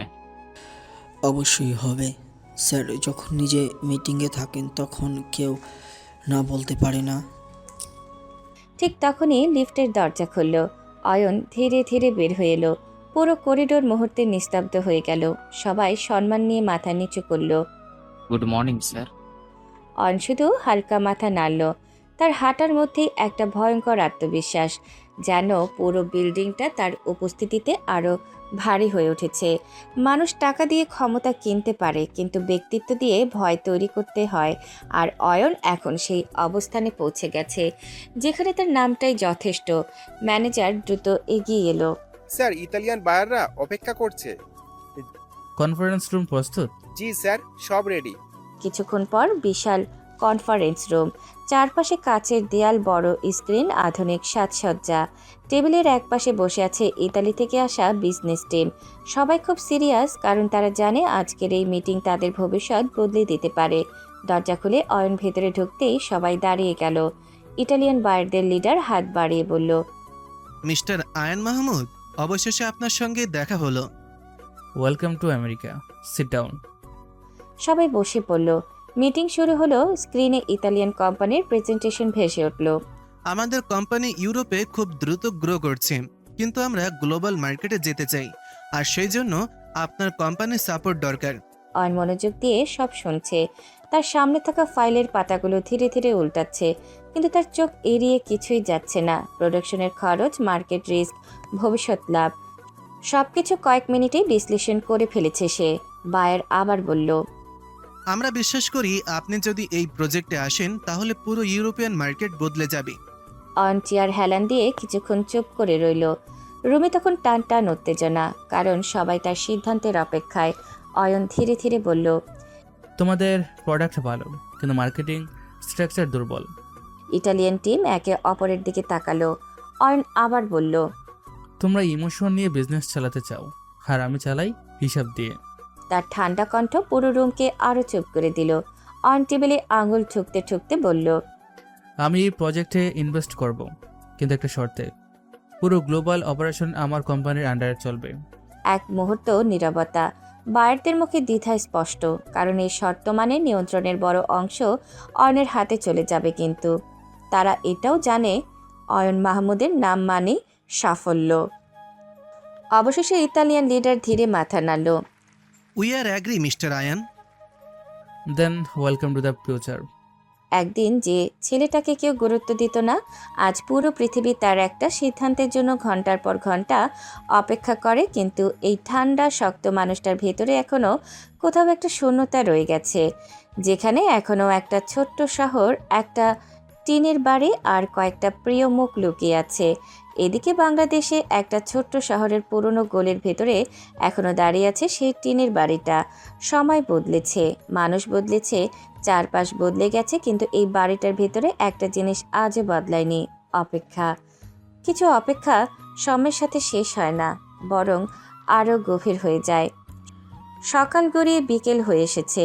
আকাশটা মেঘলা, বাতাসে কেমন একটা বিষণ্ণতা। ঘরের ভেতরে অয়নের মা জানালার পাশে বসে আছেন। চোখ দুটো লাল হয়ে আছে কাঁদতে কাঁদতে, মুখ শুকিয়ে গেছে। তার হাতে অয়নের পুরনো একটা ছবি। ছবিটায় অয়ন হাসছে, সে সাধারণ জামা, সে নিরীহ মুখ। মা ছবিটার উপর হাত বুলিয়ে কাপা গলায় বললেন, অয়ন, তুই কবে আসবি বাবা? আমার কথা কি তোর মনে পড়ে না বাবা? তার চোখ থেকে টপ টপ করে পানি পড়ে ছবির উপর। একজন মা সন্তানের জন্য কতটা কাঁদতে পারে সেটা হয়তো পৃথিবীর কোনো ভাষায় পুরোপুরি বোঝানো সম্ভব না। ঠিক তখনই পাশের রুম থেকে অয়নের বোন বের হয়ে এলো। 3 বছর আগের সেই চঞ্চল মেয়েটা এখন অনেকটা বদলে গেছে। মুখে আগের মতো দুষ্টুমি থাকলেও চোখের ভেতর একটা শূন্যতা স্পষ্ট। সে মায়ের পাশে এসে বসলো। মা, আবার কাঁদছো? কি করব বল, আমার ছেলেটার কোনো খবরই তো পাই না। বেঁচে আছে না মরে গেছে তাও জানি না। এসব কথা বলো না মা, ভাইয়া ঠিক আছে, আমার মন বলে ও ঠিক আছে। তাহলে আসে না কেন? একটা ফোনও তো দিতে পারে। মা এত কেঁদো না, ভাইয়া এসে যদি দেখে তোমার চেহারার এই হাল, তখন কি বলবে বলো তো? পাগলি মেয়ে। ঠিক তখনই বাইরে থেকে দরজায় টোকা পড়ল। বোন উঠে গিয়ে দরজা খুলতেই একটা পরিচিত মুখ দেখা গেল।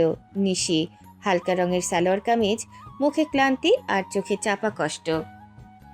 3 বছর আগে সেই হাসি খুশি মেয়েটার ভেতরেও এখন অনেক পরিবর্তন, কিন্তু একটা জিনিস এখনো বদলায়নি, অয়নের জন্য তার অপেক্ষা। বোন হালকা হাসলো। কেমন আছো নিশি আপু? ভালো, তোমরা কেমন আছো? এই তো চলছি। নিশি ধীরে ধীরে ঘরের ভেতরে ঢুকলো। তার চোখ চারপাশে ঘুরছে। এই বাড়িতে আসলেই অয়নের কথা আরো বেশি মনে পড়ে তার। নিশি নিচু গলায় বলল, তোমার ভাইয়ের কোনো খবর পেলে? না আপু, কত খুঁজছি, কোথাও পাই না। মাঝে মাঝে মনে হয় ভাই আমাদের ভুলেই গেছে। না, হুনি এমন না। কিন্তু এই কথাটা বললেও তার নিজের বুকের ভেতরটা কেঁপে উঠল, কারণ 3 বছর অনেক বড় সময়। নিশি চুপচাপ বসে রইল। তার চোখে ধীরে ধীরে পানি জমতে লাগলো। ভালোবাসার সবচেয়ে কষ্টের অংশ হলো অপেক্ষা, যেখানে মানুষ প্রতিদিন আশা করে কিন্তু প্রতিদিনই খালি হাতে ফিরে আসে। মা নিশির দিকে তাকিয়ে বললেন, মা, তুই এখনো অয়নের জন্য বসে আছিস কেন? তোর জীবনটা তো নষ্ট হয়ে যাচ্ছে। খালা, আমি জানি উনি একদিন ফিরবেন। যদি না ফেরে? তাও অপেক্ষা করব। ঘরটা আবার নিস্তব্ধ হয়ে গেল। বাইরে হালকা বৃষ্টি পড়া শুরু হয়েছে। জানালার কাছ দিয়ে পানি গড়িয়ে পড়ছে। আর সেই ছোট্ট ঘরটার ভেতরে 3টা মানুষ এখনো অপেক্ষা করে আছে একটা হারিয়ে যাওয়া ছেলের জন্য, যে হয়তো এখন পৃথিবীর সবচেয়ে শক্তিশালী মানুষদের একজন, কিন্তু নিজের মানুষগুলোর কাছে এখনো নিখোঁজ। পরের দিন সকাল, সূর্যের আলো ধীরে ধীরে পুরো শহর জুড়ে ছড়িয়ে পড়ছে। মানুষ প্রতিদিনের মতো নিজেদের কাজে ব্যস্ত হয়ে যাচ্ছে, কিন্তু কেউ জানতো না আজকের সকালটা একটা পরিবারের জীবন পুরো বদলে দিতে চলেছে। কখনো কখনো একটা খবর মানুষকে একই সাথে কাঁদায়, অবাক করে, আবার নতুন করে বাঁচার আশা দেয়। এদিকে আমেরিকার বিশাল এক অডিটোরিয়াম, চারপাশে ক্যামেরার ঝলকানি, বিশ্বের বড় বড় মিডিয়া কোম্পানি, সাংবাদিক, বিজনেস ম্যাগাজিন সবাই উপস্থিত। আজ প্রকাশ করা হবে এই বছরের বিশ্বের সবচেয়ে প্রভাবশালী বিজনেসম্যানদের তালিকা। স্টেজে দাঁড়িয়ে উপস্থাপক উত্তেজিত গলায় বলল, And this year's number 1 global business tycoon is... পুরো হল নিস্তব্ধ হয়ে গেল। সবাই নিঃশ্বাস বন্ধ করে অপেক্ষা করছে। উপস্থাপক হাসলো, Mr. Aryan Mahmood! মুহূর্তের মধ্যে পুরো হল হাততালিতে কেঁপে উঠল। চারপাশে শুধু ক্যামেরার ফ্ল্যাশ। বিশাল স্ক্রিনে ভেসে উঠল অয়নের ছবি। কালো স্যুট, ঠান্ডা দৃষ্টি, আত্মবিশ্বাসী ব্যক্তিত্ব। নিচে বড় অক্ষরে লেখা, world's number 1 business tycoon Ayan Mahmud. News reporter উত্তেজিত গলায় বলতে লাগলো, খুব অল্প সময়ের মধ্যে অসম্ভব সাফল্য অর্জন করেছেন অয়ন মাহমুদ। বর্তমানে তার কোম্পানি বিশ্বের সবচেয়ে দ্রুততম বর্ধনশীল কর্পোরেট সাম্রাজ্যগুলোর একটি। তিনি এখন আমেরিকার অন্যতম ক্ষমতাধর ব্যবসায়ী।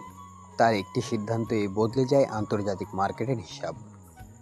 যে ছেলেটাকে একদিন নিজের দেশ অপমান করে দূরে ঠেলে দিয়েছিল, আজ সেই ছেলেটার নামেই পুরো পৃথিবী কাঁপছে।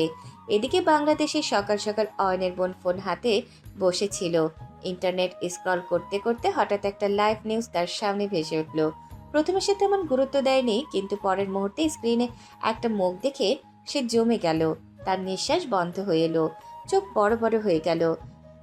স্ক্রিনে স্পষ্ট ভেসে উঠেছে অয়ন, তার ভাই, কিন্তু আগের সে সাধারণ ছেলেটা না, এ যেন সম্পূর্ণ অন্য কেউ।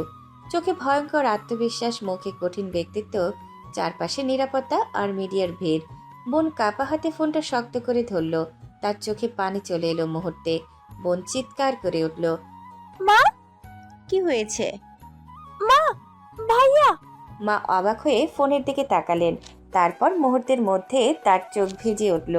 স্ক্রিনে তখন নিউজ চলছে, বাংলাদেশি বংশোদ্ভূত American business tycoon Ayan Mahmud এবার বিশ্বের 1 নম্বর ব্যবসায়ী নির্বাচিত হয়েছেন। মায়ের হাত কাঁপতে লাগলো। এটা আমার অয়ন, আমার ছেলে। তিনি ফোনটা বুকের সাথে চেপে ধরে কান্না করে দিলেন। 3 বছর ধরে যে মা শুধু একটা খবরের জন্য অপেক্ষা করেছে, আজ সে প্রথমবার জানলো তার ছেলে বেঁচে আছে। বাবাও ভেতর থেকে বের হয়ে এলেন। তিনি ফোনের দিকে তাকিয়ে পুরো স্তব্ধ হয়ে গেলেন। অয়ন, আমার ছেলে এত বড় হয়ে গেছে। আমি বলেছিলাম না মা, আমার ভাইয়া ঠিক আছে। ঘরের ভেতর তখন কান্না আর অবিশ্বাস মিশে গেছে। এদিকে পুরো বাংলাদেশেও খবরটা ছড়িয়ে পড়েছে। সোশ্যাল মিডিয়ায় শুধু একটাই নাম, অয়ন মাহমুদ। সবাই তার সাফল্যর গল্প বলছে। সবাই অবাক, কেউ জানে না এই মানুষটাই একদিন অপমান আর মিথ্যা অভিযোগ নিয়ে দেশ ছেড়েছিল। ঠিক তখনই নিশির ফোনেও নিউজটা ভেসে উঠল।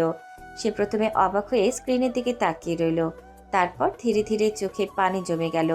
সে কাঁপা গলায় বলল, আপনি আপনি সত্যি ফিরে এসেছেন? স্ক্রিনে অয়নের ছবির দিকে তাকিয়ে তার ঠোঁটে ছোট্ট একটা হাসি ফুটে উঠল, কিন্তু সেই হাসির ভেতরেও কষ্ট আছে। 3 বছরের অপেক্ষা, 3 বছরের কান্না। নিশি ফোনের স্ক্রিনে হাত বুলিয়ে নিচু গলায় বলল, আমি জানতাম আপনি একদিন অনেক বড় হবেন। পৃথিবী একসময় যাকে অপমান করেছিল, আজ সেই মানুষটার সফলতার খবরেই পুরো দেশ গর্ব করছে। কিন্তু কেউ জানে না এই সাফল্যের পেছনে কত রাতের কান্না লুকিয়ে আছে। আমেরিকার সন্ধ্যা নামছে ধীরে ধীরে। বিশাল শহরটা আলোয় ঝলমল করছে। উঁচু উঁচু বিল্ডিংয়ের কাছে শহরের আলো প্রতিফলিত হয়ে পুরো পরিবেশটাকে আরও রাজকীয় করে তুলেছে। আর সেই শহরের সবচেয়ে ক্ষমতাধর মানুষগুলোর একজন অয়ন মাহমুদ এখনও ব্যস্ত নিজের কাজ নিয়ে। কিছু মানুষ সফল হওয়ার পরে বিশ্রাম নেয়, আর কিছু মানুষ সফল হওয়ার পর আরও বেশি ব্যস্ত হয়ে যায়, কারণ তাদের কাছে তখন হাজার মানুষের দায়িত্ব থাকে। বিশাল অফিস রুমে বসে আছে অয়ন।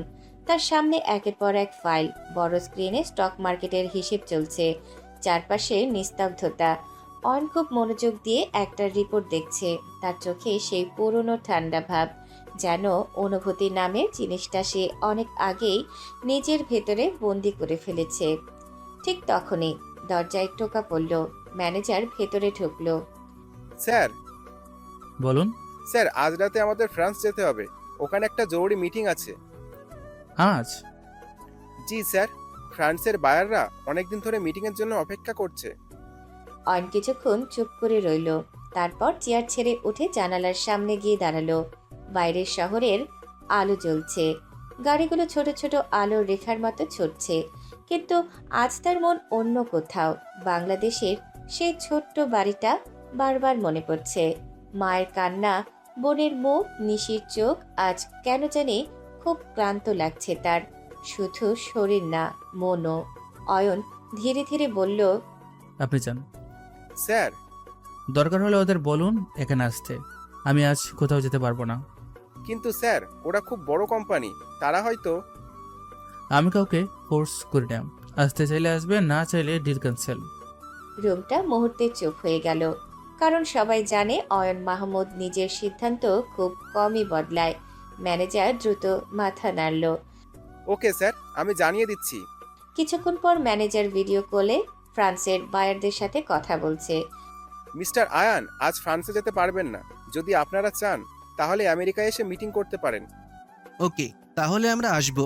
ম্যানেজার কিছুটা স্বস্তির নিঃশ্বাস ফেলল, কারণ সে জানে পৃথিবীর বড় বড় কোম্পানিগুলো এখন অয়নের সাথে কাজ করার জন্য যে কোনো কিছু করতে রাজি। একসময় যে ছেলেটাকে কেউ নিজের পাশে বসাতে চাইতো না, আজ পুরো পৃথিবী তার কাছে আসার জন্য লাইনে দাঁড়িয়ে থাকে। এদিকে অয়ন এখনো জানালার সামনে দাঁড়িয়ে আছে, তার হাতে কফির কাপ, কিন্তু কফিটাও ঠান্ডা হয়ে গেছে। সে খেয়ালই করেনি তার মাথায় এখন শুধু একটা কথাই ঘুরছে। ওরা কি আমার নিউজ দেখেছে? অয়ন ধীরে ধীরে চোখ বন্ধ করলো। তার মনে পড়ছে 3 বছর আগে সেই রাত, যেদিন সে সবকিছু ছেড়ে চলে গিয়েছিল। কতটা একা ছিল সেদিন। এয়ারপোর্টের বেঞ্চে বসে পুরো রাত কেঁদেছিল সে। কেউ ছিল না পাশে। মানুষ যখন সবচেয়ে বেশি ভেঙে পড়ে, তখন সে হয় সম্পূর্ণ শেষ হয়ে যায়, নয়তো ভয়ঙ্কর শক্তিশালী হয়ে ফিরে আসে। অয়ন ধীরে ধীরে সোফায় গিয়ে বসলো, তারপর ফোনটা হাতে নিল। স্ক্রিনে আজ হাজার হাজার মেসেজ। মন্ত্রী, বড় ব্যবসায়ী, বিদেশি কোম্পানি সবাই অভিনন্দন জানাচ্ছে। কিন্তু সে একটা মেসেজও ওপেন করলো না, কারণ তার মন খুঁজছে অন্য কাউকে। হয়তো মায়ের একটা কণ্ঠ, বোনের একটা ঝগড়া, অথবা নিশি সে পুরনো চোখ। অয়ন নিচু গলায় বলল, তোমরা কি এখনো আমাকে মনে রেখেছো? রুমের নীরবতা আরও গভীর হয়ে গেল। বাইরে আমেরিকার শহরটা আলোয় ঝলমল করছে, আর সেই আলোয় বসে থাকা মানুষটা ভেতরে ভেতরে এখনো অন্ধকারের সাথে লড়ছে। পরের দিন সকাল। আমেরিকার আকাশ আজ পরিষ্কার। সূর্যের আলো কাচের বিশাল বিল্ডিংগুলোর উপর পড়ে পুরো শহরটাকে যেন সোনালি করে তুলেছে। আর সেই ব্যস্ত শহরের মাঝখানে দাঁড়িয়ে আছে অয়ন মাহমুদের কর্পোরেট সাম্রাজ্য। বিশাল বিল্ডিংয়ের সামনে সকাল থেকে সাংবাদিক, বিজনেস পার্টনার আর বিদেশি ডেলিগেটের আনাগোনা চলছে। কারণ এখন অয়ন মাহমুদের সাথে একটা মিটিং মানে আন্তর্জাতিক খবর। মানুষ যখন খুব বড় হয়ে যায় তখন তার প্রতিটা সিদ্ধান্ত শুধু তার নিজের সাথে না, পুরো পৃথিবী সেটা লক্ষ্য করে। অয়ন আজও খুব সকালেই অফিসে এসেছে। কালো স্যুটে বরাবরের মতোই পরিপাটি, চোখে সেই ঠান্ডা আত্মবিশ্বাস। কিন্তু আজ তার ভেতরের ক্লান্তিটা একটু বেশি। রাতেও খুব একটা ঘুম হয়নি। বারবার বাংলাদেশের কথা মনে পড়েছে, তবু আজ থেমে থাকে না। এখন হাজার হাজার মানুষ তার সিদ্ধান্তের উপর নির্ভর করে। আর নিজের কেবিনে বসে ফাইল দেখছিল। ঠিক তখনই ম্যানেজার দ্রুত ভেতরে ঢুকলো। স্যার, ফান্ডসের বায়াররা এসে গেছে। কনফারেন্স রুমে বসতে বলুন। জি স্যার। কিছুক্ষণ পর বিশাল কনফারেন্স রুম, চারপাশে আধুনিক সাজসজ্জা, বড় ডিজিটাল স্ক্রিন, কাচের দেয়াল। ফ্রান্স থেকে আসা বিজনেস টিম ইতিমধ্যেই বসে আছে। সবাই খুব ফর্মাল, কারো হাতে ফাইল, কারো সামনে ল্যাপটপ। তাদের মুখে চাপা টেনশনও আছে, কারণ তারা জানে আজকের মিটিং তাদের কোম্পানির ভবিষ্যৎ নির্ধারণ করতে পারে। হঠাৎ দরজা খুলল। অন ভেতরে ঢুকতেই পুরো রুম নিস্তব্ধ হয়ে গেল। সবাই সম্মান নিয়ে উঠে দাঁড়ালো। ফ্রান্সের টিম লিডার হাত বাড়িয়ে বলল, মিস্টার অয়ন মাহমুদ, আপনার সাথে দেখা হওয়া সত্যিই আমাদের জন্য সম্মানের। Please sit down. সবাই আবার বসে পড়ল। অয়ন নিজের সিটে বসে শান্ত চোখে সবার দিকে তাকালো। তার উপস্থিতিতেই যেন পুরো রুমের পরিবেশ বদলে গেছে। কিছু মানুষ কথা বলার আগে নিজের ব্যক্তিত্ব দিয়ে সবাইকে চুপ করিয়ে দেয়। অয়ন এখন ঠিক তেমন একজন। ফ্রান্সের বায়াররা প্রেজেন্টেশন শুরু করলো। স্ক্রিনে একের পর এক ডাটা ভেসে উঠছে। আমাদের কোম্পানি মূলত লাক্সারি টেকনোলজি তৈরি করে। ইউরোপের মার্কেটে আমরা অনেক ভালো অবস্থানে আছি, কিন্তু আমরা চাই আমেরিকা আর এশিয়ার মার্কেটেও প্রবেশ করতে। অয়ন খুব মনোযোগ দিয়ে সব শুনছে। তার সামনে থাকা ট্যাবলেটের মাঝে মাঝে কিছু নোট লিখছে। বায়ার আবার বলল, এই নতুন প্রজেক্টটা এআই বেসড স্মার্ট সিস্টেমের ওপর কাজ করে। এটা মানুষের দৈনন্দিন জীবনকে আরও সহজ করবে। স্ক্রিনে প্রোডাক্টের ডিজাইন, ব্যবহার, ফিউচার মার্কেট সব দেখানো হচ্ছে। অয়ন কিছুক্ষণ চুপ থেকে বলল, মার্কেট রিস্ক ক্যালকুলেশন করেছেন? জি, তবে পুরোপুরি না। একটা প্রোডাক্ট বানানো সহজ, কিন্তু সেটা মানুষের জীবনের অংশ বানানো কঠিন। পুরো রুম চুপ হয়ে গেল, কারণ তার প্রতিটা কথার পেছনে অভিজ্ঞতা স্পষ্ট। অয়ন আবার বলল, আপনাদের আইডিয়া ভালো, কিন্তু মার্কেটিং প্ল্যান দুর্বল। এশিয়ান মার্কেট এত সহজ না। বায়েরা মনোযোগ দিয়ে শুনছে, কারণ তারা জানে এই মানুষটার বিজনেস সেন্স পুরো পৃথিবী স্বীকার করে। ফ্রান্সের টিম লিডার ধীরে বলল, তাহলে আপনার পরামর্শ কি মিস্টার অয়ন? অয়ন চেয়ারে হেলান দিয়ে কিছুক্ষণ চোখ বন্ধ করলো। তারপর শান্ত গলায় বলল, প্রথমে আপনাদের ব্র্যান্ড ইমেজ বদলাতে হবে। মানুষ শুধু প্রোডাক্ট কেনে না, বিশ্বাসও কেনে, আর সেই বিশ্বাস তৈরি করতে সময় লাগে। যে ছেলেটা একদিন মানুষের বিশ্বাস হারিয়ে সব হারিয়েছিল, আজ সেই মানুষটাই পুরো পৃথিবীকে বিশ্বাসের মূল্য শেখাচ্ছে। মিটিং আরও গভীর হতে লাগলো। চারপাশে শুধু বিজনেস প্ল্যান, মার্কেট স্ট্র্যাটেজি আর ভবিষ্যতের হিসেব। কিন্তু এইসব কোলাহলের মাঝেও অয়নের চোখের ভেতরে কোথাও একটা শূন্যতা এখনও রয়ে গেছে। কারণ পৃথিবীর সবচেয়ে বড় বিজনেস সাম্রাজ্যের মালিক হয়েও সে এখনও একটা জিনিস ফিরে পায়নি, নিজের মানুষগুলোর পাশে থাকার শান্তি। রাত নেমে এসেছে আমেরিকার শহরে। চারপাশে আলো ঝলমল করছে। বড় বড় রাস্তা, ব্যস্ত মানুষ, উঁচু বিল্ডিং, সবকিছু আগের মতোই চলছে। কিন্তু আজ অয়নের মনটা অদ্ভুত অস্থির। ফ্রান্সের বায়ারদের সাথে সারাক্ষণ মিটিং শেষ করে সে মাত্র বাসায় ফিরেছে। ক্লান্ত শরীরটা সোফায় এলিয়ে দিল। টাইটা খুলে টেবিলের উপর রাখলো। চোখ বন্ধ করে একটা দীর্ঘশ্বাস ফেলল। আজও সারাদিন হাজার মানুষের সাথে কথা বলেছে সে। কোটি টাকার সিদ্ধান্ত নিয়েছে। সবাই তার সামনে মাথা নিচু করে দাঁড়িয়েছে। তবুও দিন শেষে এই বিশাল বাড়িটার ভেতরে সে একাই। মানুষের জীবনে এমন একটা সময় আসে যখন সাফল্য আর শান্তি দিতে পারে না, তখন মানুষ শুধু নিজের মানুষগুলোকেই খোঁজে। অয়ন ধীরে ধীরে ফোনটা হাতে নিল। হঠাৎ স্ক্রিনে একটা অচেনা বাংলাদেশি নাম্বার ভেসে উঠল। সে প্রথমে গুরুত্ব দিল না, কিন্তু পরের মুহূর্তে তার বুকটা কেঁপে উঠল, কারণ নাম্বারটার নিচে একটা নাম সেভ হয়ে উঠেছে, পাগলি। অয়ন স্থির হয়ে গেল। তার নিঃশ্বাস যেন আটকে গেল মুহূর্তে। এই নামে তো সে শুধু একজনকেই ডাকত, তার ছোট বোন। অয়নের হাত কাঁপতে শুরু করলো। পুরো 3 বছর পরে আজ তার পরিবারের ফোন এসেছে। তার চোখ ধীরে ধীরে ভিজে উঠল। কাপা হাতে কলটা রিসিভ করলো। কিছুক্ষণ কেউ কথা বলল না, শুধু দুই পাশে নিঃশ্বাসের শব্দ। তারপর হঠাৎ ওপাশ থেকে কান্না ভেজা গলা ভেসে এলো। বড় বিজনেসম্যান হয়ে আমাদের ভুলে গেলি? মুহূর্তের মধ্যে অয়নের বুকের ভেতরটা মোচড় দিয়ে উঠল। সে চোখ বন্ধ করে ফেলল। তার গলা ভারী হয়ে এলো। বলিনি রে পাগলি, কিন্তু কোন মুখ নিয়ে দাঁড়াবো বল? আমার এই মুখটা যে কলঙ্কিত। ওপাশে কয়েক সেকেন্ড চুপচাপ। তারপর বোন হঠাৎ কাঁদতে কাঁদতে বলল, এই তোর বিশ্বাস আমাদের প্রতি? তুই কি করে ভাবলি আমরা সেসব বিশ্বাস করব? অয়ন চুপ করে শুনছে। তার চোখ দিয়ে পানি গড়িয়ে পড়ছে। বোন আবার বলল, আমরা তোকে চিনি ভাইয়া, তুই এমন না, কখনোই না। অয়ন ধীরে ধীরে সোফা থেকে উঠে জানালার সামনে গিয়ে দাঁড়ালো। বাইরে আলোয় ভরা শহরটা ঝাপসা লাগছে তার চোখে। অয়ন নিচু গলায় বলল, জানি তোরা বিশ্বাস করবি না, কিন্তু নিজের কাছেই নিজেকে ছোট লাগছিল।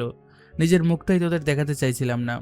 পৃথিবী যতই একজন মানুষকে নির্দোষ বলুক, যদি সে নিজেকে ক্ষমা করতে না পারে, তাহলে তার ভেতরের যুদ্ধ কখনো শেষ হয় না। ওপাশে বোন কাঁদছে। তুই জানিস মা প্রতিদিন কাঁদে, বাবা প্রতিদিন দরজার দিকে তাকিয়ে থাকে। অয়নের বুক কেঁপে উঠল। তার হাত শক্ত হয়ে গেল। বোন কাঁদতে কাঁদতে বলল, আর আমি প্রতিদিন ভাবতাম তুই বেঁচে আছিস তো ভাইয়া। অয়ন আর নিজেকে ধরে রাখতে পারল না। তার চোখের পানি গড়িয়ে পড়ল। সরি রে, আমি খুব একা ছিলাম রে, খুব। তাহলে ফিরে আসিসনি কেন? আমরা তো ছিলাম। অয়ন দেয়ালে মাথা ঠেকিয়ে চোখ বন্ধ করলো। তার মনে পড়ছে সে ভার্সিটির অপমান, মানুষের দৃষ্টি, নিজের অসহায়ত্ব। সেদিন মনে হচ্ছিল আমি সবাইকে লজ্জা দিয়েছি। মনে হচ্ছিল আমার জন্য তোদের মাথা নিচু হয়ে গেছে। কখনো না, তুই না থাকায় আমাদের মাথা নিচু হয়েছে। তুই থাকলে আমরা গর্ব করতাম। অয়ন নিঃশব্দে কাঁদছে। এই পৃথিবীতে হাজার মানুষ তাকে সম্মান করে, কিন্তু এই মুহূর্তে তার সবচেয়ে বেশি প্রয়োজন ছিল এই ছোট্ট কথাগুলো।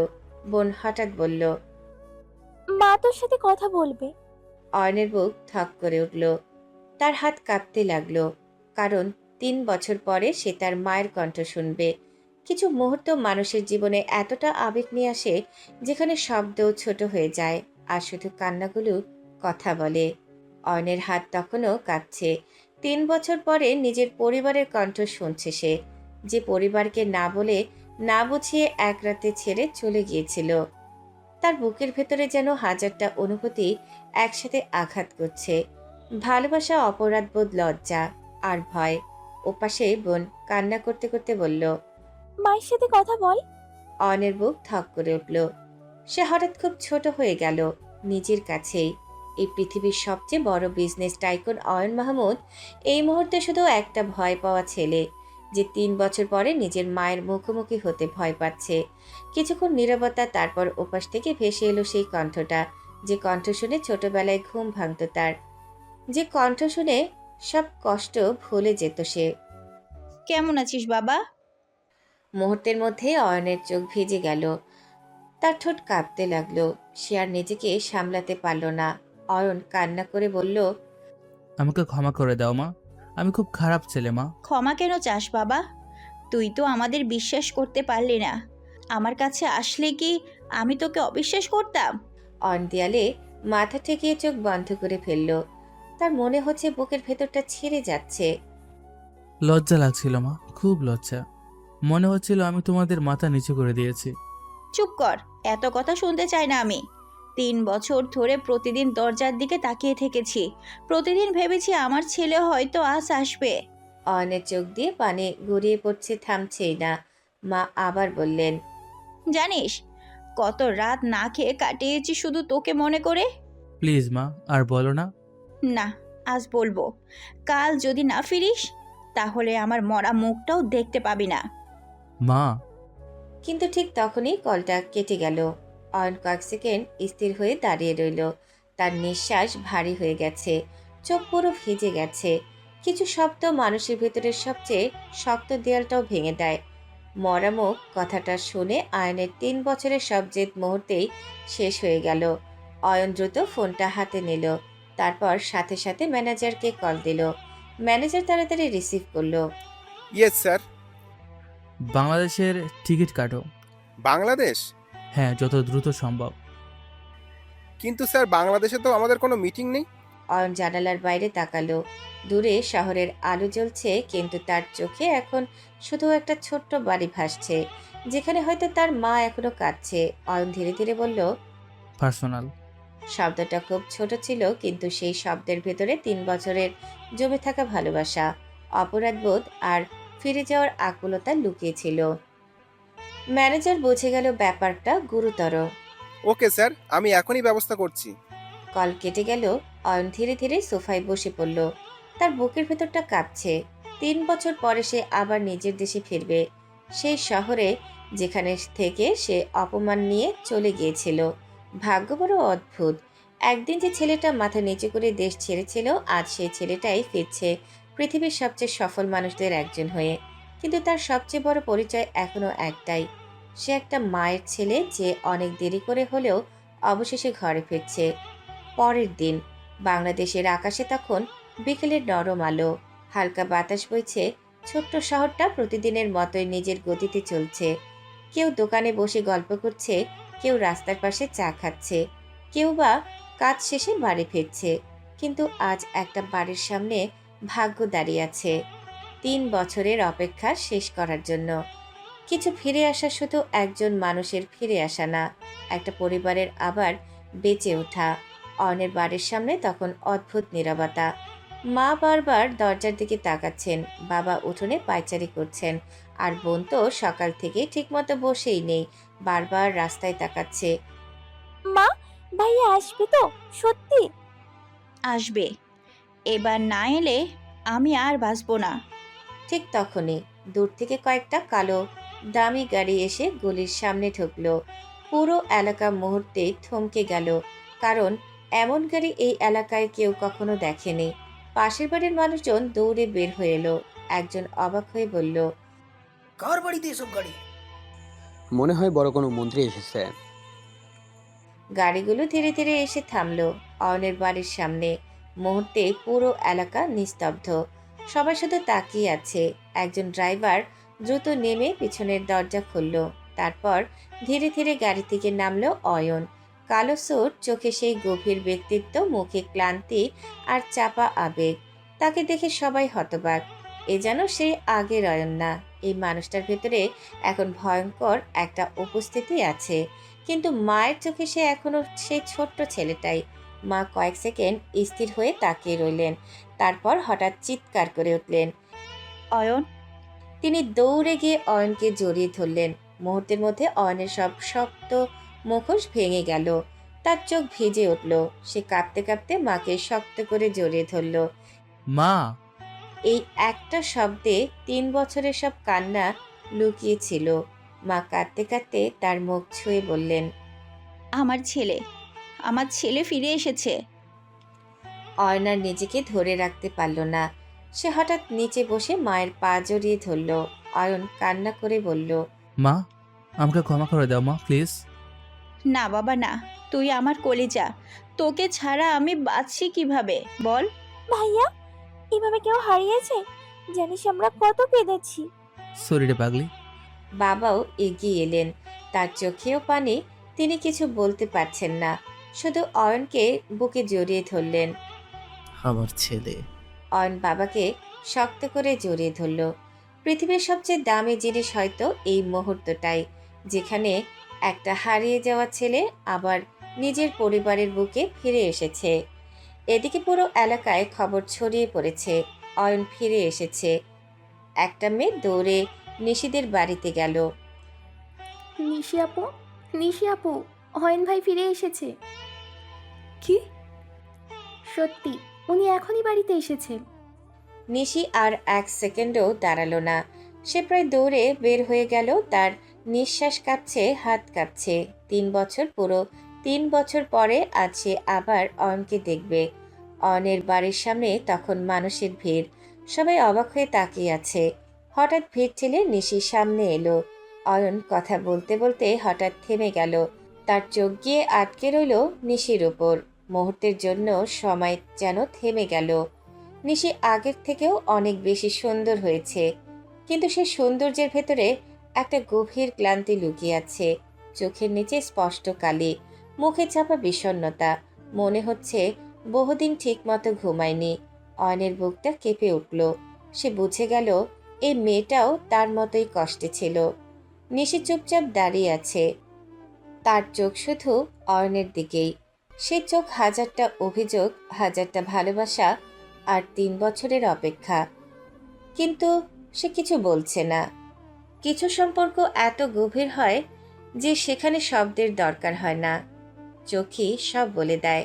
এদিকে মা আর বোন অয়নকে ঘিরে একের পর এক প্রশ্ন করছে। খেয়েছিস ঠিক মতো?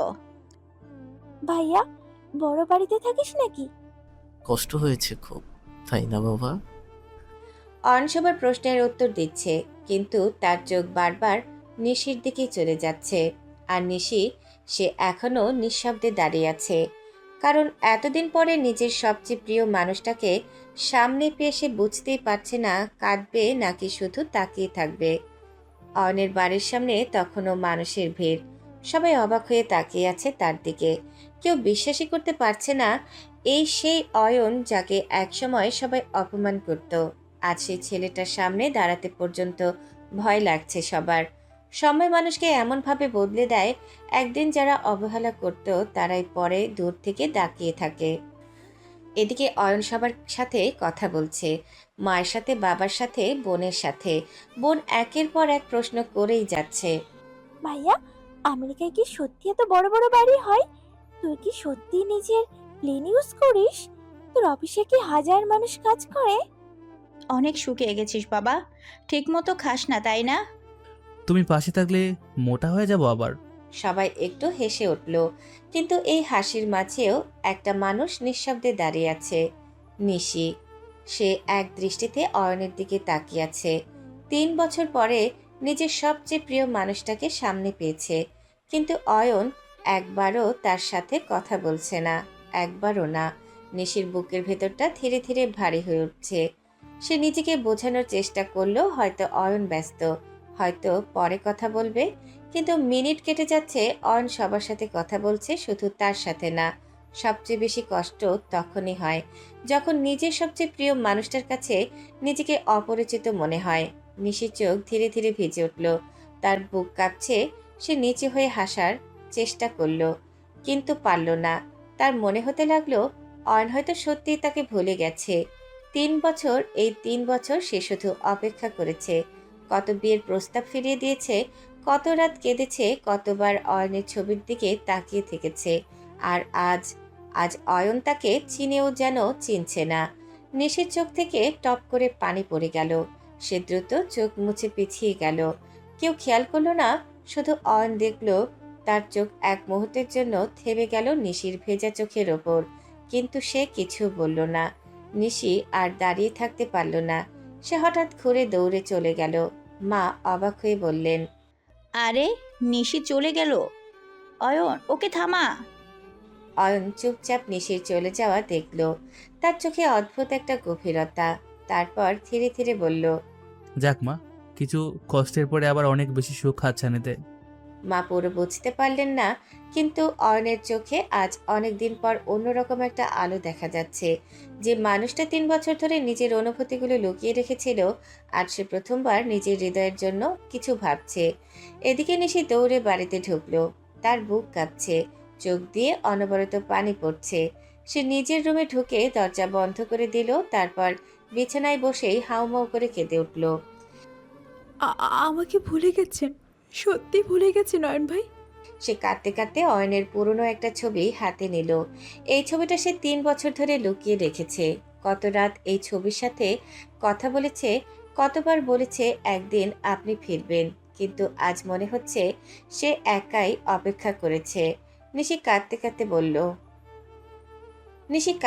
বলল, আমি যে এতদিন শুধু আপনার জন্য অপেক্ষা করেছি, একটা দিনও ভুলিনি আপনাকে। সে মুখ চেপে ধরে আরো জোরে কাঁদতে লাগলো। অপেক্ষা তখনই সবচেয়ে বেশি কষ্ট দেয়, যখন মানুষ মনে করে তার অপেক্ষার কোনো মূল্যই ছিল না। এদিকে অয়ন নিজের রুমের জানালার পাশে দাঁড়িয়ে আছে। বাইরে সন্ধ্যার আলো ধীরে ধীরে অন্ধকারে মিশে যাচ্ছে।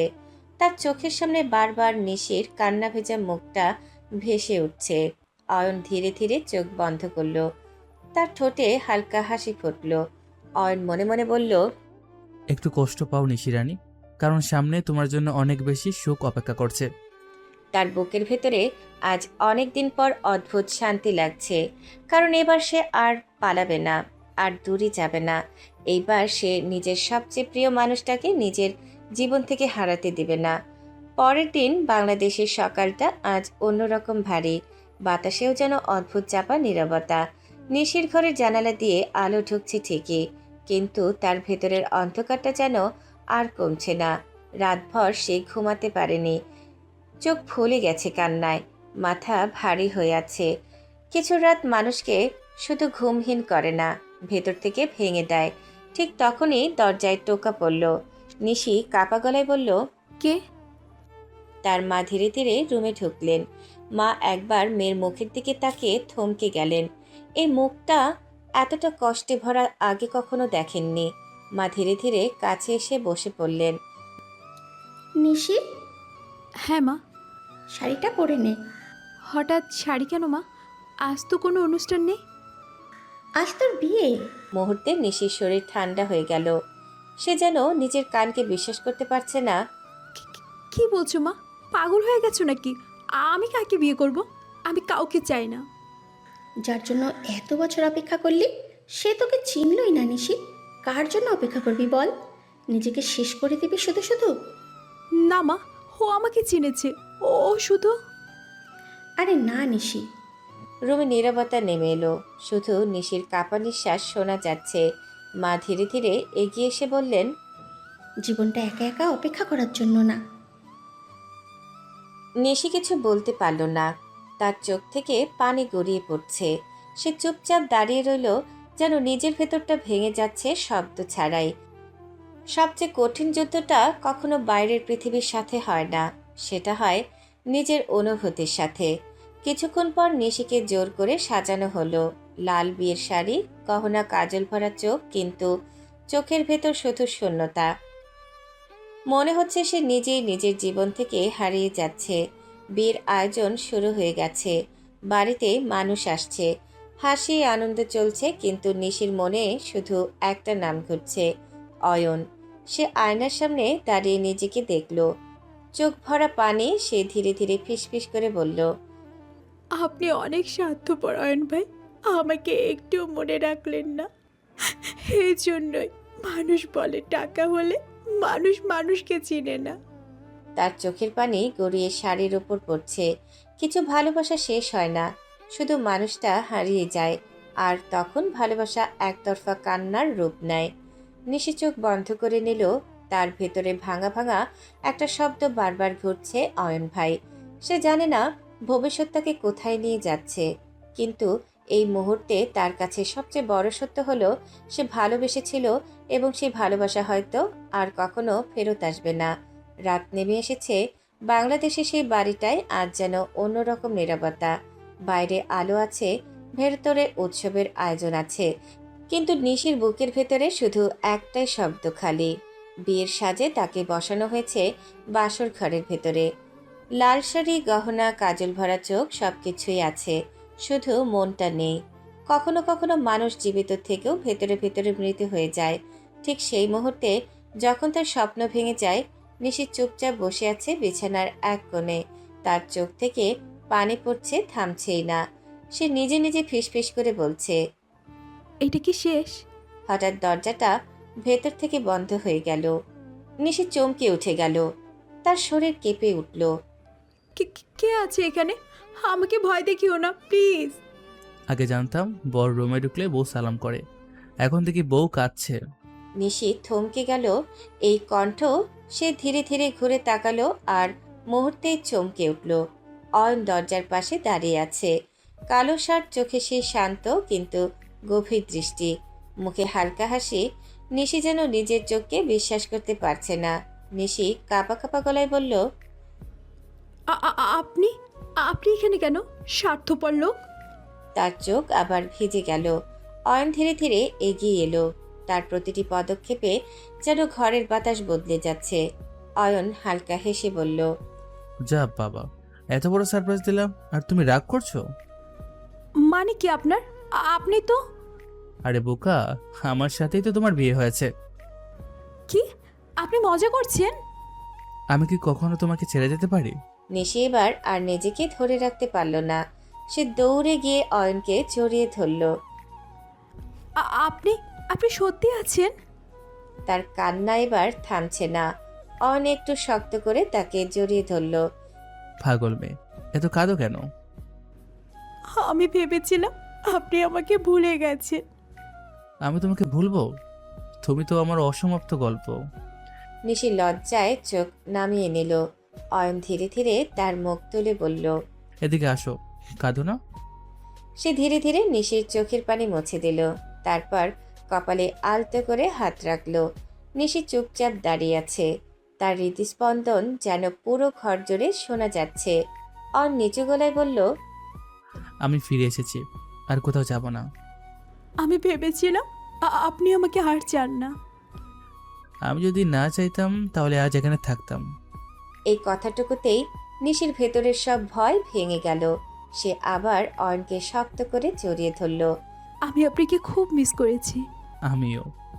একটা মুহূর্ত ঘরটা একদম শান্ত, শুধু দুইজন মানুষের নিঃশ্বাস আর হৃদয়ের শব্দ।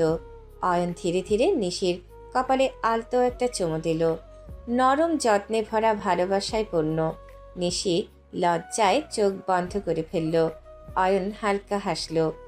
এখন তো আমার বউ, আর কাঁদবে না, বুঝেছো? তার ঠোঁটে লাজুক হাসি ফুটে উঠল। কিছু ভালোবাসা শব্দ দিয়ে বোঝানো যায় না, সেটা শুধু অনুভব করা যায়। বাইরের দুনিয়া তখনও জানে না এই রাতটা শুধু একটা বিয়ের রাত না, এটা ছিল দুইটা ভাঙা হৃদয়ের আবার জোড়া লাগার শুরু। আর সে শুরুটা ধীরে ধীরে রাতের গভীরতায় হারিয়ে গেল, ভালোবাসার নীরব আলিঙ্গনে।